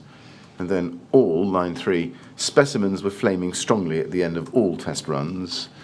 And then line 4, flaming debris was observed burning on the floor for a maximum of 5 seconds each. And then 2, a piece of flaming debris was ejected at 6:01 seconds, which continued to burn on the floor for 20 seconds. And then flaming visible above the reference line. And then finally flaming visible above the reference line, also at 620 millimetres. Does this trigger a recollection? Did you ever see this report, do you think? I'm not sure. I don't recognise it. No. And, I mean, do you agree that identifying whether the panels, any of the panels tested at Lakanal were national class 0 or class 3, wasn't going to tell anybody about the fire performance of those panels as a whole?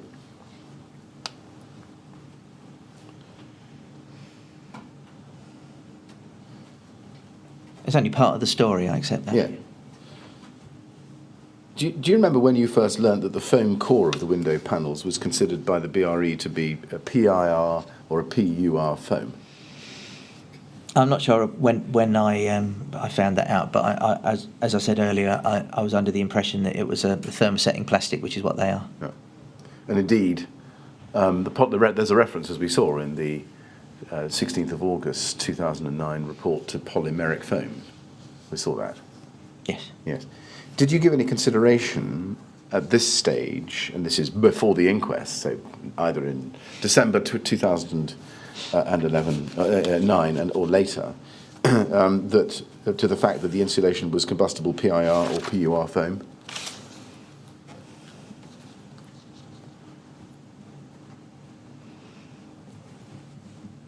I don't think I can honestly answer that. I can't remember what I was thinking at the time. But certainly, as I say, the changes that we'd made to approved document B in 2006 had removed the reference to ventilated cavities, which meant that the guidance would be specifically telling you not to use foamed plastics in those locations. I mean, the specific composition of the materials making up the foam cores of these panels was never identified at any stage, was it? Yeah, that's a common problem. It's quite difficult to identify with certainty the specific nature of a material without going quite a lot of effort. And so you first need to ask yourself is what would you do with that information? And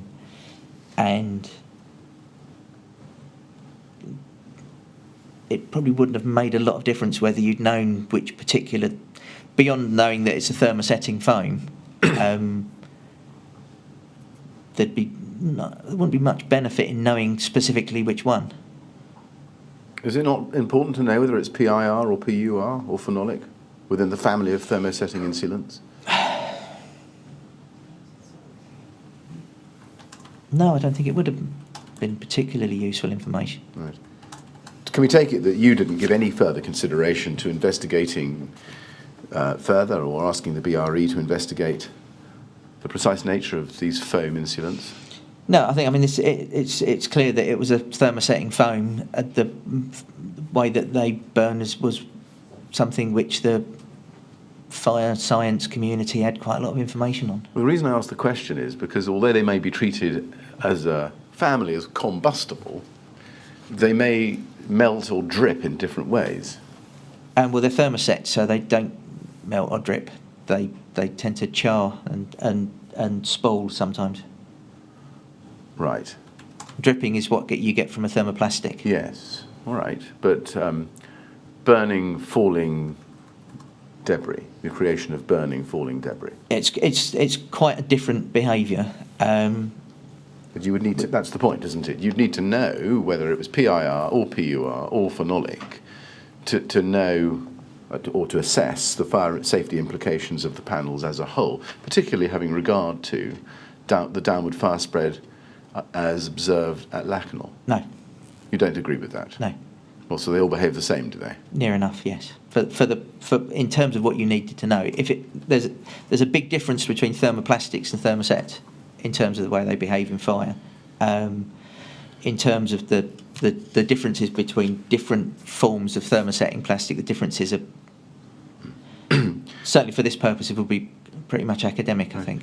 I mean, I think you would agree with me that the results of the Part 7 tests here and the observations we've just looked at demonstrated that whatever it was on Lakanal House was a dangerous combination of materials.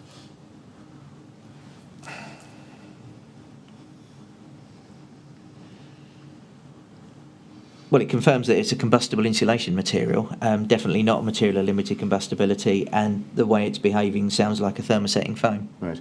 Whether it's dangerous or not depends on what you do with it. Right. Now, okay, that takes us to the question of non-compliance. Did Lakanal signal to you in any way that there might be a legacy of high-rise buildings where the building control certificate had been issued before your 2006 guidance came in and which might contain combustible insulation or panels with a combustible core?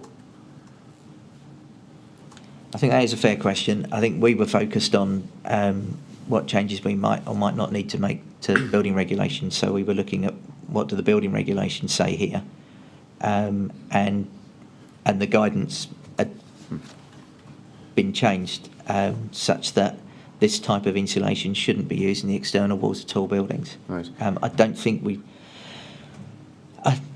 I don't remember us considering the fact that there would potentially be a legacy. Yes. That would be consistent, though, with your approach throughout the entire period to the Grenfell Tower fire, wouldn't it? Which is that while you may be interested in making changes prospectively to ADB, you were never interested in doing a survey of what was out there to make sure that the buildings people were living in weren't dangerous. I think that's a fair criticism. And why is that? It's the nature of the work we did. We were focused on trying to improve building standards or set appropriate building standards. That wasn't our we didn't see that as our function, and in general that's the way building regulations worked over time, is that you would change building standards in the light of lessons learned, but a retrospective application of those certainly retrospective application of those regulations isn't something you would do. And it would have to be a more severe issue to justify something retrospective, and I think that's probably a mindset that we adopted probably inappropriately sometimes. And a more severe issue would be something like the fire at Grenfell Tower. That's an extreme example, but yes. Well, it's the precise example because it is only after that incident that the British government decided to do something retrospective, isn't it? Yes, I think that's a fair point, and I get if we'd have thought this was a very severe situation, then we may have suggested more steps. That wasn't the way our team typically functioned. Our job was to develop policy for building regulations as we saw it. And I guess that's a weakness in the system.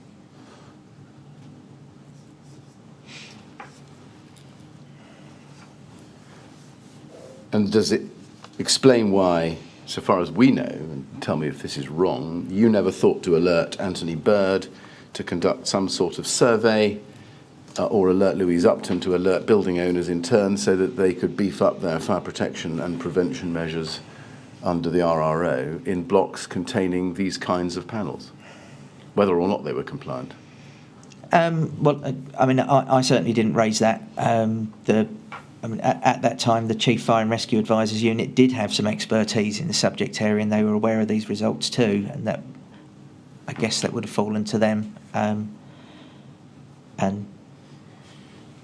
none of us looked upon this as being something where retrospective action was necessary. Even though 6 people had lost their lives in the fire at Lakanal? I think it would be very wrong to look at the Lakanal House fire and consider that the external wall construction was the cause of those deaths. And I know that was the conclusion that Dr. Crowder came to, and I think he's right. It was a much more complex incident than that.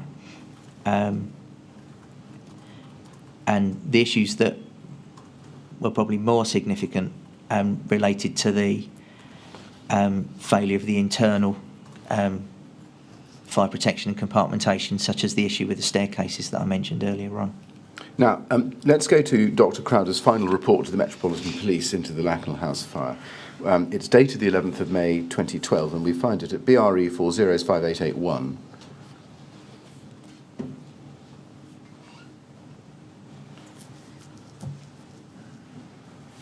And if we go to page 1, we can see the date at the bottom right-hand corner. It's called an expert witness report. And if you go, please, to page 2, you can see that it's prepared by Dr. Crowder and reviewed by Martin Shipp on the 11th of May 2012. Now, did you receive this report or read it at any time? I can't say. Right. Well, let me just see if I can pick up a document. HOM 401108. This is an email of the 12th of September 2012 So 5 months later, that's HOM 401108.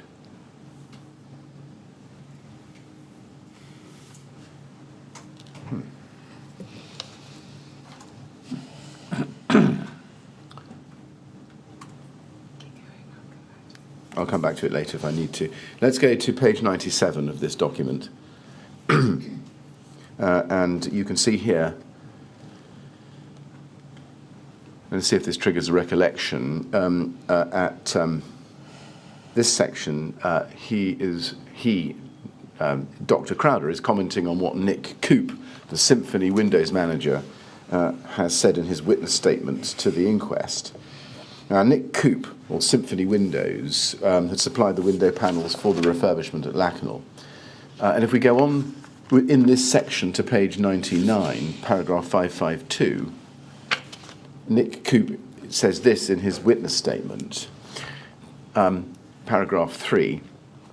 With reference to the infill panels, it would be unusual for us to deviate from the sandwich panels, but we may if, for example, a backup panel was required on the inside. The insulation in the panel is in a high-density polyurethane board, which is commonly used in the industry, and I'm not aware of any alternatives for this type of installation, although I believe polystyrene is still used in some installations, but it is not a product we would consider.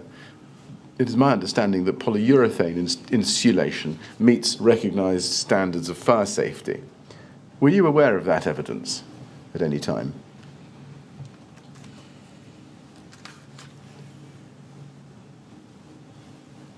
I don't recognise it. Right. How is it that you were not aware of that evidence?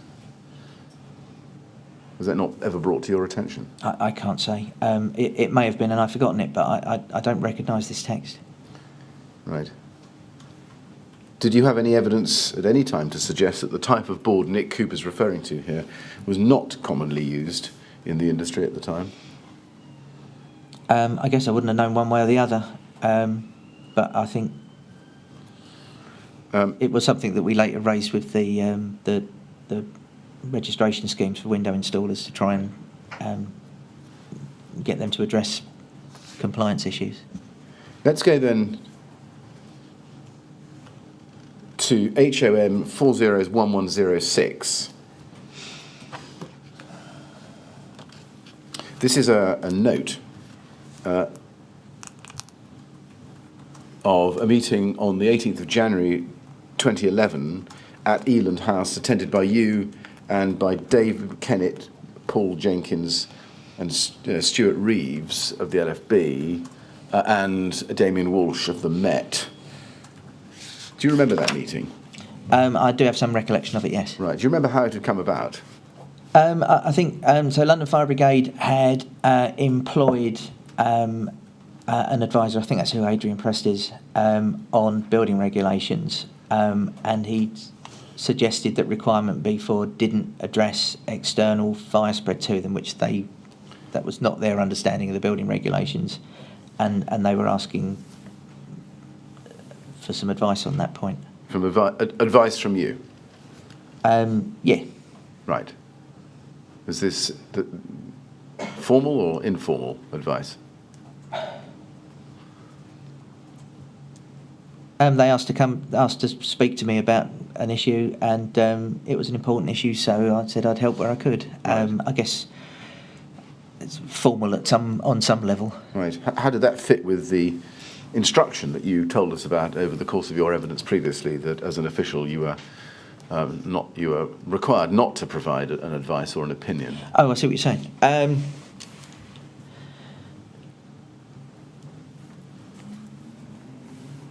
I think that general policy would have meant that I would have been discouraged from saying this material does or doesn't comply. But I think what LFB were looking for was an understanding of the actual functional requirement itself, and also this is an investigation into a serious incident. So, if it was possible to assist them, then I would do what I could to do so. So, do I understand that answer to mean that you were free to give advice, an opinion, a steer on your of the meaning or underlying intent behind a building regulation, but not the guidance. We need to be cautious about how we responded to that sort of query. Yeah. Where did that distinction come from? Did somebody tell you that you are free to advise on the building regulations, but not on the approved documents? Not in those terms. As I say, the general advice we'd been given as officials was not to directly, if you like, make a decision that should be made by a building control body. Or in this case, ultimately, it could be a court that would decide whether or not somebody had or hadn't contravened the law. But what LFB were looking for here was to check their understanding of the building regulations, and clearly that'd be something we'd try to help with. Is it fair to summarise the purpose of this meeting as advice from you to the LFB on various aspects of the building regulations and the approved documents, approved document B, where it was related to their continuing investigation into the Lakanal House fire? I think that's a fair description of it, yes. Now, I want to ask you about some sections of these notes, but before we do, can we go to a later email at HOM 30046917? Now, let's wait for it to come up on the screen, but it's an email sent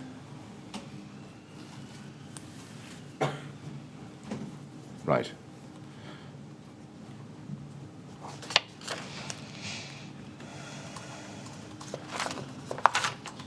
It's HOM 30046917. Well, we may have to come back to that at a later stage. Going back to this note then, were you asked specific questions of this meeting? I can't remember that much detail. Right. Looking at the first paragraph, the note says this: Brian Martin broadly expressed the view that Adrian Press was wrong in his assertion that B4 does not include external fire spread. He stated that BR 135 revised addresses the issue, but concludes that it predominantly refers to rapid vertical fire spread, makes reference to a case in Scotland involving rapid vertical fire spread caused by external panels made of GRP, as opposed to jumping from floor to floor, which would be virtually impossible to prevent because of open windows, etc., and mentions that downward spread could even be caused by falling curtains, etc., makes reference to a case where falling aluminium window frames ignited a car below. Now, in summary, among other things, Adrian Press, do you remember, had expressed the view that ADB did not clearly indicate that resistance or prevention of fire spread over external walls from an internal fire was an objective in its own right. Yes, I think that is what he said. Yes, and we can look at Adrian Press' letter of the 18th of October 2010, which the inquiry has already seen. For our purposes, it's at LFB 000395888.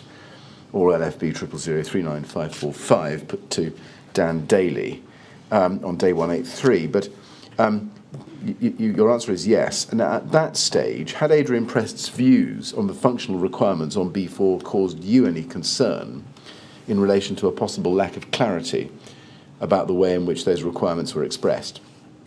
I remember being surprised at that conclusion, probably because we had just done all of the work on BR 135, which was specifically about that issue in support of requirement B4. So I couldn't see, and I think I remember looking at the functional requirement and the guidance and not seeing how you could come to that conclusion if you read it. Can we go to LFB 000522135 and within that email run page 4? LFB 000522135, and you can see that on page 4 is an email from Dave Kennett to Andy Jack.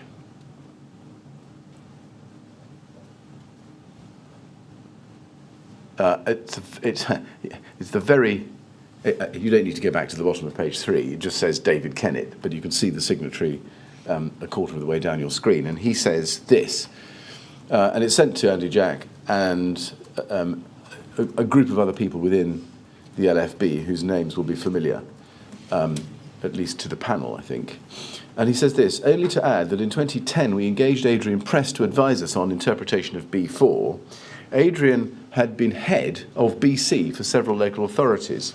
As I recall, his advice was that the fire resistance of the external face of a building was only relevant with regards to distances from boundaries and unprotected areas. We, including Paul Jenkins, took the view that the FR of the external face was a requirement in its own right. Hence the letter to Brian Martin, who confirmed this to be the case. Brian was also horrified that such an experienced BCO should misinterpret B4 in this way. I wondered at the time, bearing in mind the lack of guidance on this issue, whether his view was commonly held. Indeed, Adrian had checked his view with another senior colleague before providing us with written advice. Is that right, that you were horrified by Adrian Prest's misinterpretation, as David Kennett puts it? I think it probably was, yes. I mean,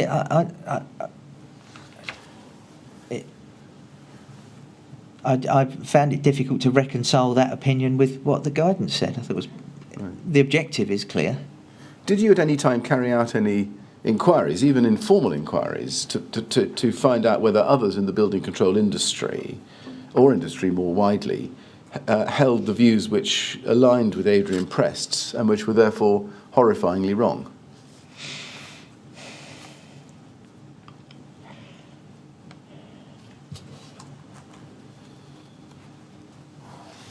I think I may have done. I can't remember for sure. It's the sort of thing I might well have discussed with some building control officers. Right. And what was the upshot? I don't think any of us understood how you could come to that conclusion. Well, yes. And Adrian Prest, as you can see, had been was head of building control for a number of local authorities. So was not inexperienced, I would suppose. Yes? I assume so. It might have been that he'd been in a managerial role for a long time and perhaps was out of line with the regs. I'm not sure. Well, the regs have been around, apart from the word adequately, which came and went, since 1985. Yes. So that doesn't really offer much of an explanation. And we can also see that he had checked his view with another senior colleague. My question is this: in the light of what you knew about Adrian Prest and the fact that he checked his view with another senior colleague, did you not think it sensible to find out how he'd come to that view, or critically work out whether or not this was a common view, a common error? I think it was something I bore in mind in conversations I had with other building control officers, and when I was at building control related events. I didn't carry out a formal exercise as such. Right. Now, going back to the first paragraph of the note, if we can, please, at HOM 401106. When you said there in the second and third lines that the BR135 predominantly referred to rapid vertical fire spread as opposed to jumping from floor to floor, what did you mean by that? So there's a diagram at the front of BR135 which explains the issue that if you've got a fully developed fire on one floor, the flames coming from the windows are likely to be so long as to attack the windows of the floor above, and that's something which you can't reasonably prevent with the construction of the building, and so what we're trying to achieve with the guidance in the approved document and BR135 is to ensure that there isn't further fire spread which is supported by the external wall construction. Right. So the difference between what one might call fire spreading upwards through the elongated flame envelope and the Coanda effect, perhaps, on the one hand, and a cladding system on fire on the other. Yes. Yes. And the case in Scotland was Garnock, wasn't it? Yes. Yes. Did it occur to you that as you gave the explanation in January 2011, that one option for at least attempting to prevent that type of fire spread would be for the regulations and guidance to require the use of non-combustible materials in the external wall arrangements of high-rise buildings as a linear route to compliance, harking back to the recommendations from December 1999 from the Select Committee. I think at that time, I thought that the changes we'd made in 2006, removing the reference to ventilated cavities, and the fact that BR 135 had been produced, which provided sort of background information, had done that. How was that? Had achieved the objective. That's what we genuinely thought, is that the guidance that we'd changed in 2006 addressed that risk adequately, and BR 135 supported that. But of course, as we know, Class 0 still remained in diagram 40, and the alternative option of Class B had a D2 requirement, which was essentially a standard which did not prevent burning droplets. Yes? That's correct, yes. Yes.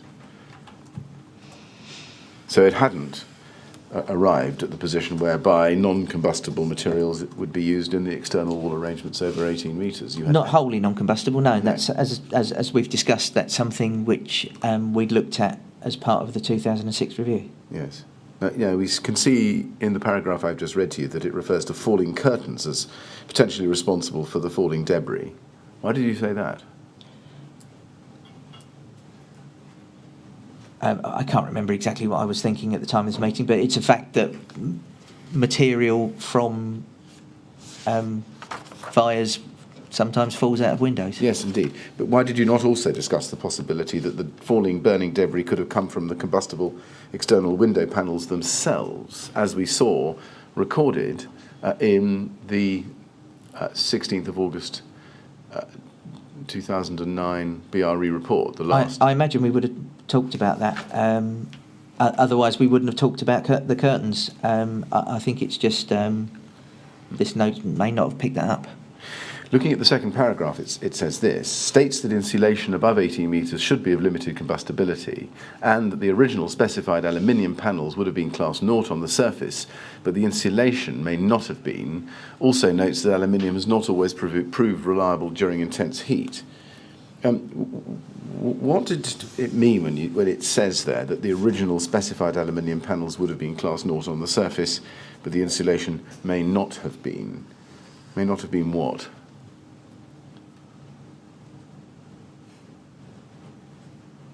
I can't. Reading that sentence, I think it means that the insulation may not have been Class O or a material of limited combustibility. Why would the insulation be Class 0? Why would it be tested to Class 0? You wouldn't expect it to be. I can't remember the detail of this conversation, right. And it's a note that someone's made after a meeting. I don't know whether I saw it or not at the time. Right. And as I say, it goes on to say that aluminium has not always proved reliable during intense heat. To what experiences or observations were you referring there? Aluminium's got a melting point at 600 degrees C, so it tends to melt in contact with flames. And you'd seen that, and you knew that from experience, had you? Yes, it's a thing that most engineers would know. Yeah, you're not an engineer there, as I think we established early on in your evidence. I'm a chartered building engineer, so it's different sorts of engineer. Right, indeed. Now, I mean, did you have in mind the test carried out in July 2001 under CC 1924? No, because as I've said repeatedly, I didn't see all the detail of those, and right. I don't think that would have been particularly relevant here anyway. Okay. Now it goes on to say, notes the difference between non-combustible and fire resistance. Non-combustible material should not ignite, but combustible material can offer fire resistance if it burns at a slow rate. What did you mean when you said that combustible material can offer fire resistance if it burns at a slow rate? I think we're talking about the difference between fire resistance and reaction to fire, which it's important to be clear about which of those. Most construction products, when you're looking at their fire performance, you're either thinking about their reaction to fire properties, which is how easily they ignite and the energy they release and the way that they burn. Fire resistance is about their ability to stay intact or contain a fire. So, for instance, a fire-resisting door, they're often made of wood, which is known as a combustible material. But the way that they're constructed and the thickness of the door means that it resists fire spreading from one side of the door opening to the other when the door is closed. So there's a difference between fire resistance and reaction to fire.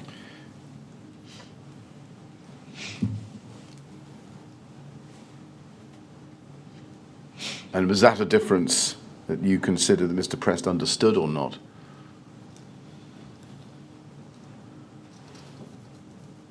Oh, I'd be really surprised if a building control officer didn't know that. I don't think this note is entirely about the discussions relating to Mr. Prest's evidence. I think this is a general discussion with the London Fire Brigade team that were working on the Lakanal investigation. What was the relevance of the distinction you were seeking to draw in that paragraph?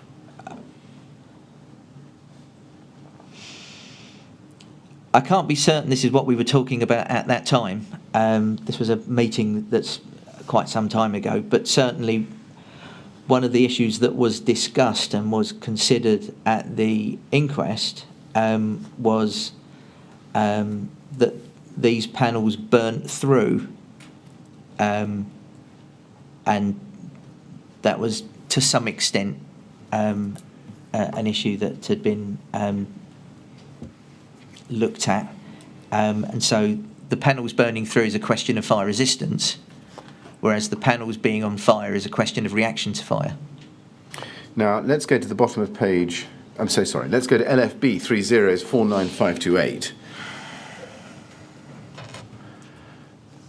30495528. This is the minute of an LFEPA meeting of the 1st of February 2011. Now, you weren't there, but we can see from the list of attendees that Dave Kennett was, as was AC Steve Turek and Andy Jack. If we scroll to the bottom of page 1,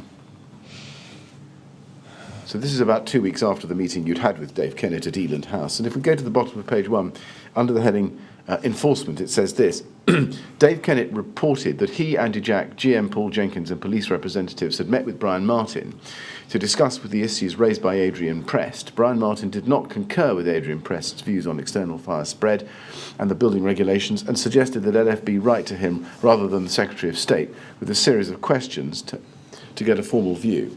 Dave Kennett has produced the questions that have been agreed by all relevant parties, and he will now draft a letter for AC DAC FSR approval. Did you suggest to the LFB that their letter should come from you rather than the Secretary of State?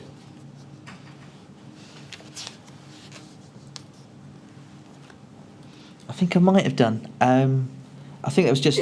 I think it may have been to speed the process up. I think I was concerned if they'd wrote to the Secretary of State, there would have been delays in the letter getting to me. It was, having had the discussion with LFB about this problem, I was conscious that this was an important investigation, and I was trying to help. So I suggested to them, write to us, and I'll see if I can get you an official response from the department which would resolve the issue. When you say I'd get you an official response, that mean it would come from you? I wouldn't have been allowed to do that in isolation. I distinctly remember talking to the department's lawyers about how we should approach this, and given that I was doing that, I probably spoke to more senior officials as well. I imagine I spoke to Mr. Leadsom about this as a minimum. Well, maybe you imagine it. But, I mean, do you remember doing it? I remember speaking to the lawyers, and the lawyers wouldn't have spoken to me without me speaking to Mr. Leadsom first. But I remember the conversation with lawyers, but not the one with Mr. Leadsom. Yes. Can we go to CLG 100004650, please? This is an email from Dave Kennett of LFB to you, dated 15th of February.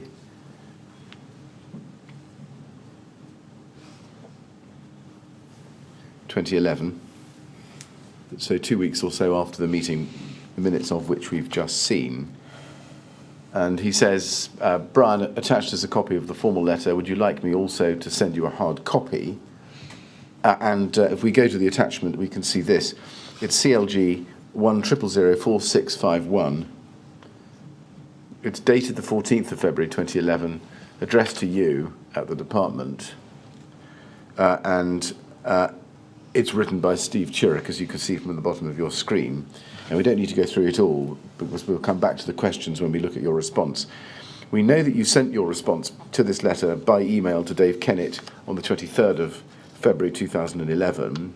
We have that email if you want to see it, Mr. Martin, at CLG 100004683.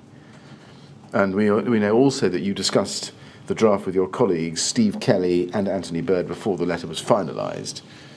Do you remember that? I remember the letter. It's something that we put quite a lot of time into. Yes, all right. Now we'll look at that in a moment. Before the letter was sent, did you seek clearance from any official more senior to Anthony Bird?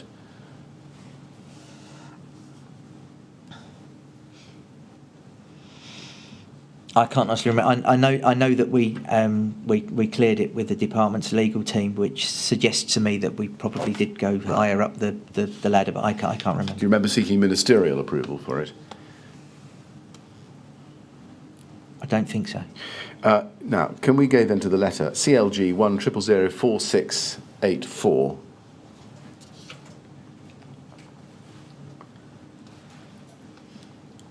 It's dated the 23rd of February 2011 and responds to the questions set out in Steve Turek's letter of the 14th of February 2011.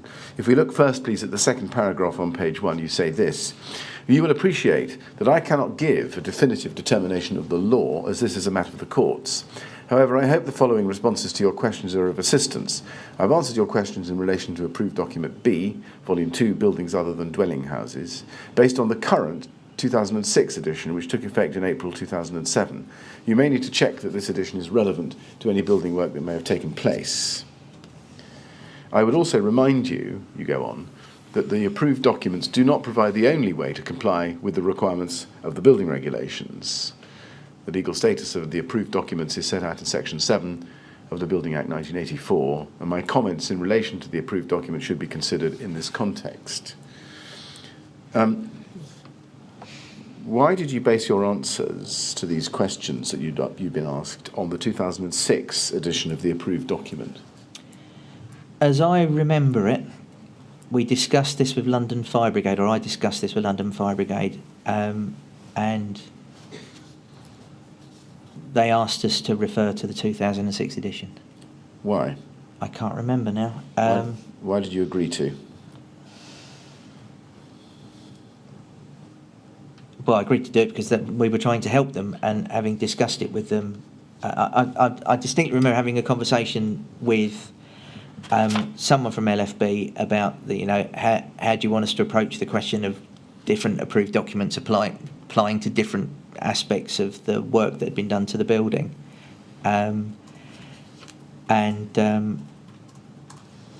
it might have been that at that stage there was still some uncertainty about which element of work was dealt with at which time. I'm not sure of the detail now, but I remember we discussed it with LFB and asked them how they wanted us to approach this, and they said that for the purposes of what they were looking for, reference to the 2006 edition would serve their purpose, so that's what we did. Well, take it from me that instruction does not appear in the Steve Turek letter of instruction of the 14th of February that we've just looked at, and I'm very happy to go back and show that. I don't doubt it, but that's the conversation we had. Who did you have the conversation with? I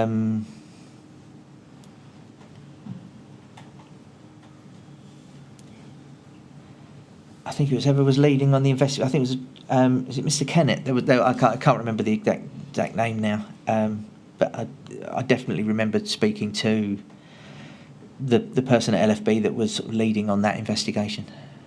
Did they give you a reason why you should use the 2006 edition? I think they did, but I can't remember what it was in detail now. I mean, can we take it, as you told us earlier this morning, that you knew in 2009 that the addition of ADB applicable to the refurbishment at Lakanal was the 2000 edition with the 2002 amendments?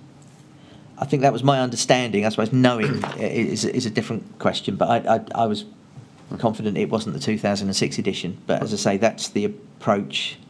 I'm sure we agreed it with LFB, and I can't remember the reason why.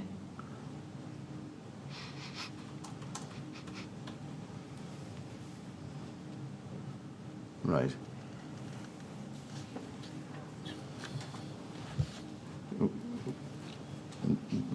Had you somehow concluded that there were no wider implications for the 2002 version of approved document B?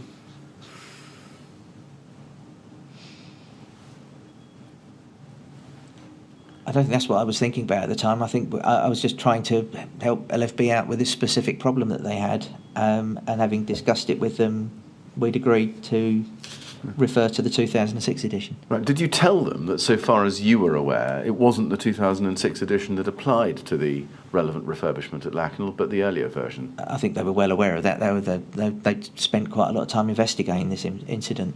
So I know you can't recall, you say, but what is the explanation for your going along with what you say is the instruction from the LFB to use an irrelevant edition?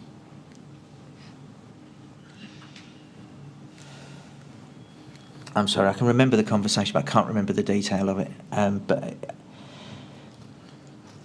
that's what we agreed. The key point was that we made it very clear in the letter that was what we'd done, and that helped them address the issue that they had at the time. Right. Now let's go to page 2 of this letter, please, and LFB's question 2.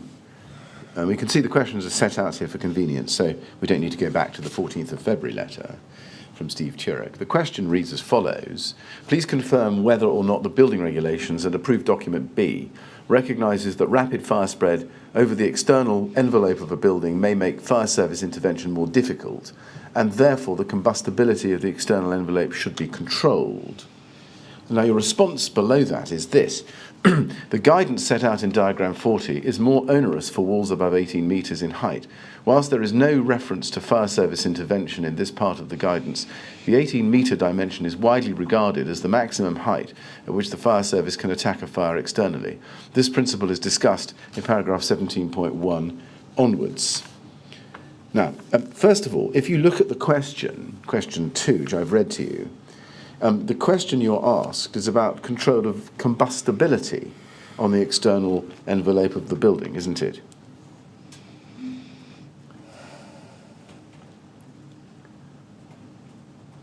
I see your point, yes. Well, you may see that, the point will come in a moment. Maybe you do see it, but I think you understood the letter at the time that this was addressing combustibility of the external envelope.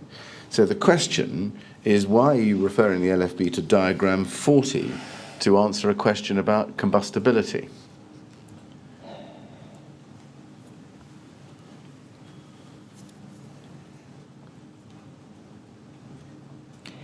I think I think this is something which we've discussed before, and it's probably an issue with terminology, is that combustibility, certainly in my mind, still now is another term for the reaction to fire performance of a material. So it's not just is it or isn't it combustible, it's how combustible is it. I think that's something that we've discussed before over the last week or so. It is, and I think you would agree, and if you don't, please tell me, but diagram 40 doesn't control or make any stipulations in terms of combustibility, does it? That's the point I made, which you've just ignored again, is that in my view, the reaction to fire performance of the external walls, which is set out at the surface of external walls, that's set out in diagram 40, relates to its combustibility in terms of how, the sliding scale of combustibility, rather than the black and white, is it or isn't it combustible. I know that's something that the inquiry seems to be focused on, and that's not how I read the word combustibility in that sense. Well, forgive me, Mr. Martin, for appearing to ignore your evidence. I certainly don't mean to do that. I just seek to understand it. And I'm trying to understand the distinction or lack of distinction in your mind at the time between the word combustible or combustibility on the one hand and the technical requirements of diagram 40 on the other. And my question, I'll ask it one more time, and I'm sorry to labour the point, forgive me, but it's right, isn't it, that diagram 40 does not control or make any stipulations in terms of combustibility as, for example, clause 12.7 does it? Well, I think it does. I think it sets out it sets out a minimum reaction to fire performance of the external surface of the wall. Are you quite sure in your own mind, Mr. Martin, that at this point, February 2011, you had a full and clear understanding of the concept of combustibility and the difference between combustibility and classification to National Class Naught?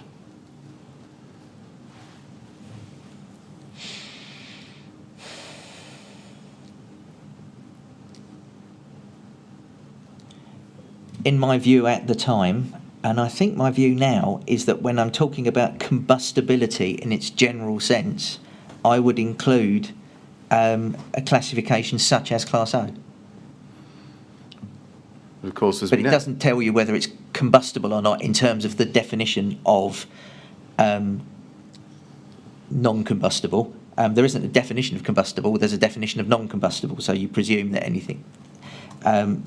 In the same way that material of limited combustibility is referring to combustibility, but it's not referring to a non-combustible material.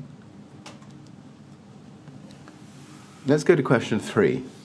Please confirm whether or not approved document B recommends that in a building with a storey greater than 18 metres in height, any insulation used in the construction of external walls should be of limited combustibility, and that this should be the case regardless of distance from any boundary. That's the question. And the answer follows. Paragraph 12.7 does indicate that insulation materials used in wall constructions over 18 metres in height should be of limited combustibility. However, paragraph 12.5 offers an alternative approach by using a full-scale test from British Standard 8414, fire performance of external cladding systems. As such, there will be cladding systems that do contain combustible insulation materials but still demonstrate an acceptable performance through this test. Now, do you agree with me that the question posed by the LFB there specifically asks about whether any insulation used in those circumstances should be of limited combustibility? Yes? I think it's pretty... Yes. Yes, it's clear. I think we can agree that Yes. from the first line. Now, you give your answer based on 12.7, paragraph 12.7 of the 2006 edition of approved document B, yes? Yes. Were you aware, when you wrote that in the 2000 edition of approved document B with 2002 amendments, which were in force when the relevant refurbishment took place, it wasn't the case that any insulation used over 18 metres was required to be of limited combustibility, was it? That's definitely the case. Did I fully understand that at the time? I think so, but I can't be certain.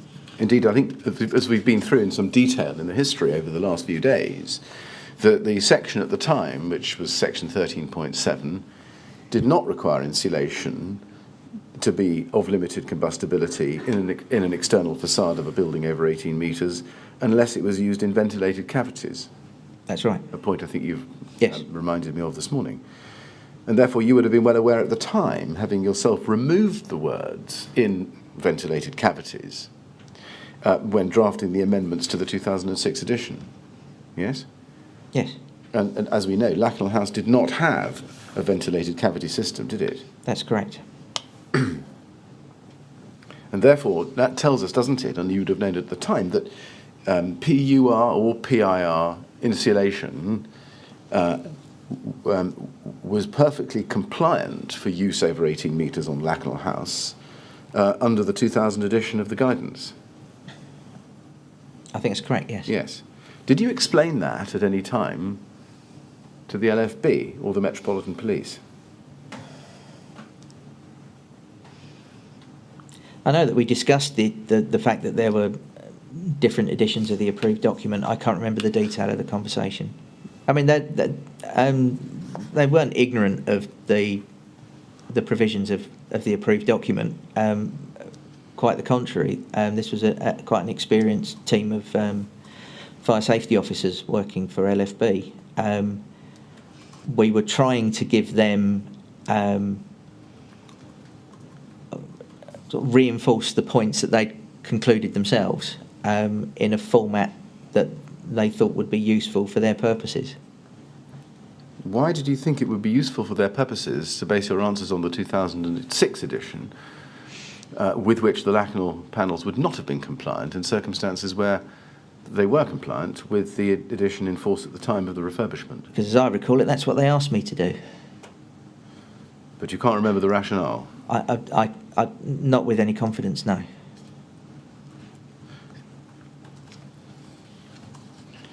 But would it not have been of crucial importance, whatever the expertise of the LFB's fire safety department, for them to know from government what government's position was in relation to compliance or non-compliance with the governing approved document at the time?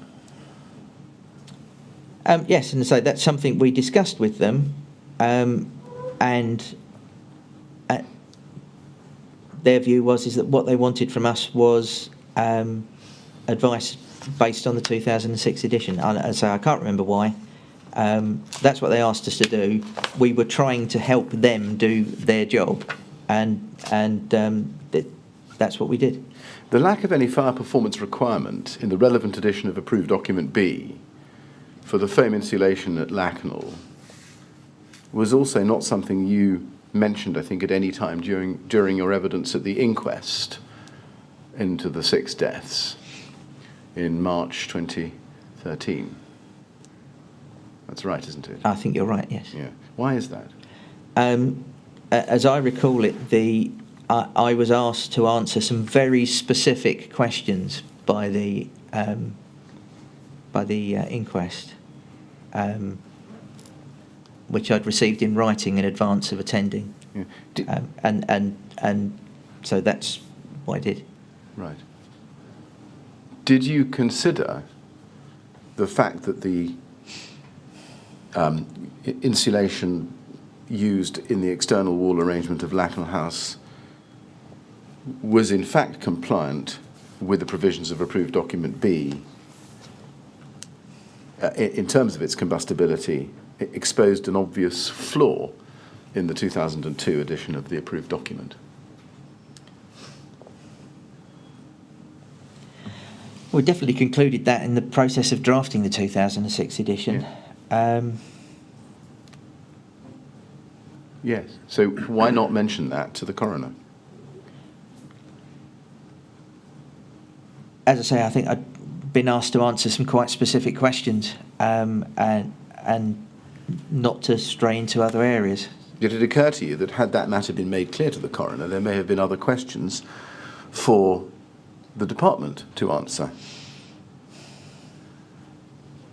It didn't occur to me at the time, no. Didn't occur to you at the time that the fact that the insulation complied with the approved document at the time, but was nonetheless implicated in these 6 fatalities, was something relevant for the coroner to know? I wasn't giving general advice to the coroner. I was answering a specific question. The coroner had other experts that were being consulted. I was being asked to address a specific question that had arisen through the process of the inquest.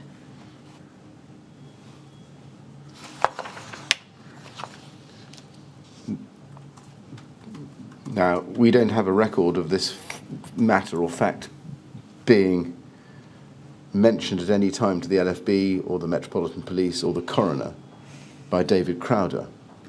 Do you know why that is? No.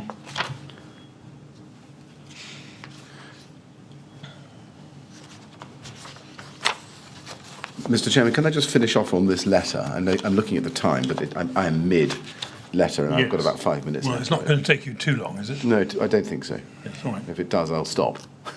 Yes, go on then. Going back to the letter, please, and the questions we've looked at questions 2 and 3, there's nothing in there, is there, in either answers to 2 or answer to 3, or anywhere else in the letter, about filler material, is there? No, I don't think it was relevant because the insulation material used in those panels was insulation. It was being used for its, as I understood it, for its thermal performance. So the question of filler and those other issues didn't arise. Well, is that right? There's nothing in here, is there, that would tell the LFB that 12.7 of approved document B was intended to restrict the combustibility of the core of a composite panel as well as insulation material, is there? No, because that's not what they were asking us. Nor is there anything in there to say that any part of a panel as opposed to insulation was restricted by 12.7 in the 2006 edition. No, same answer. We were trying to answer some specific questions that they had that they felt would be useful for them in addressing the issues that they'd come across in the investigation. We were trying to be helpful. I drafted this letter with the assistance of my colleagues, and it was reviewed by our legal team. But do you agree that there's certainly no indication in this letter that there's any kind of catch-all in 12.7 or any word that's intended to be open-ended, to be filled in by discussion, to the effect that all elements or key elements of an external wall arrangement be restricted to materials of limited combustibility? Yeah, we don't address that because No. the question didn't arise. No. You say the question didn't arise. Why didn't it arise? Because the nature of the construction was such that there was a surface and there was insulation and there wasn't much else. Mr. Chairman, is that a convenient moment? Yes. I'm not entirely sure I've quite finished with this document, but it's likely to be a convenient moment. Yes? Thank All you. right. Thank you very much. Well, Mr. Martin, we'll stop at that point so we can all get some lunch. We'll resume, please, at 2:05. And again, please don't talk to anyone about your evidence when you're out of the room. Yes, sir. Right? Thank you very much.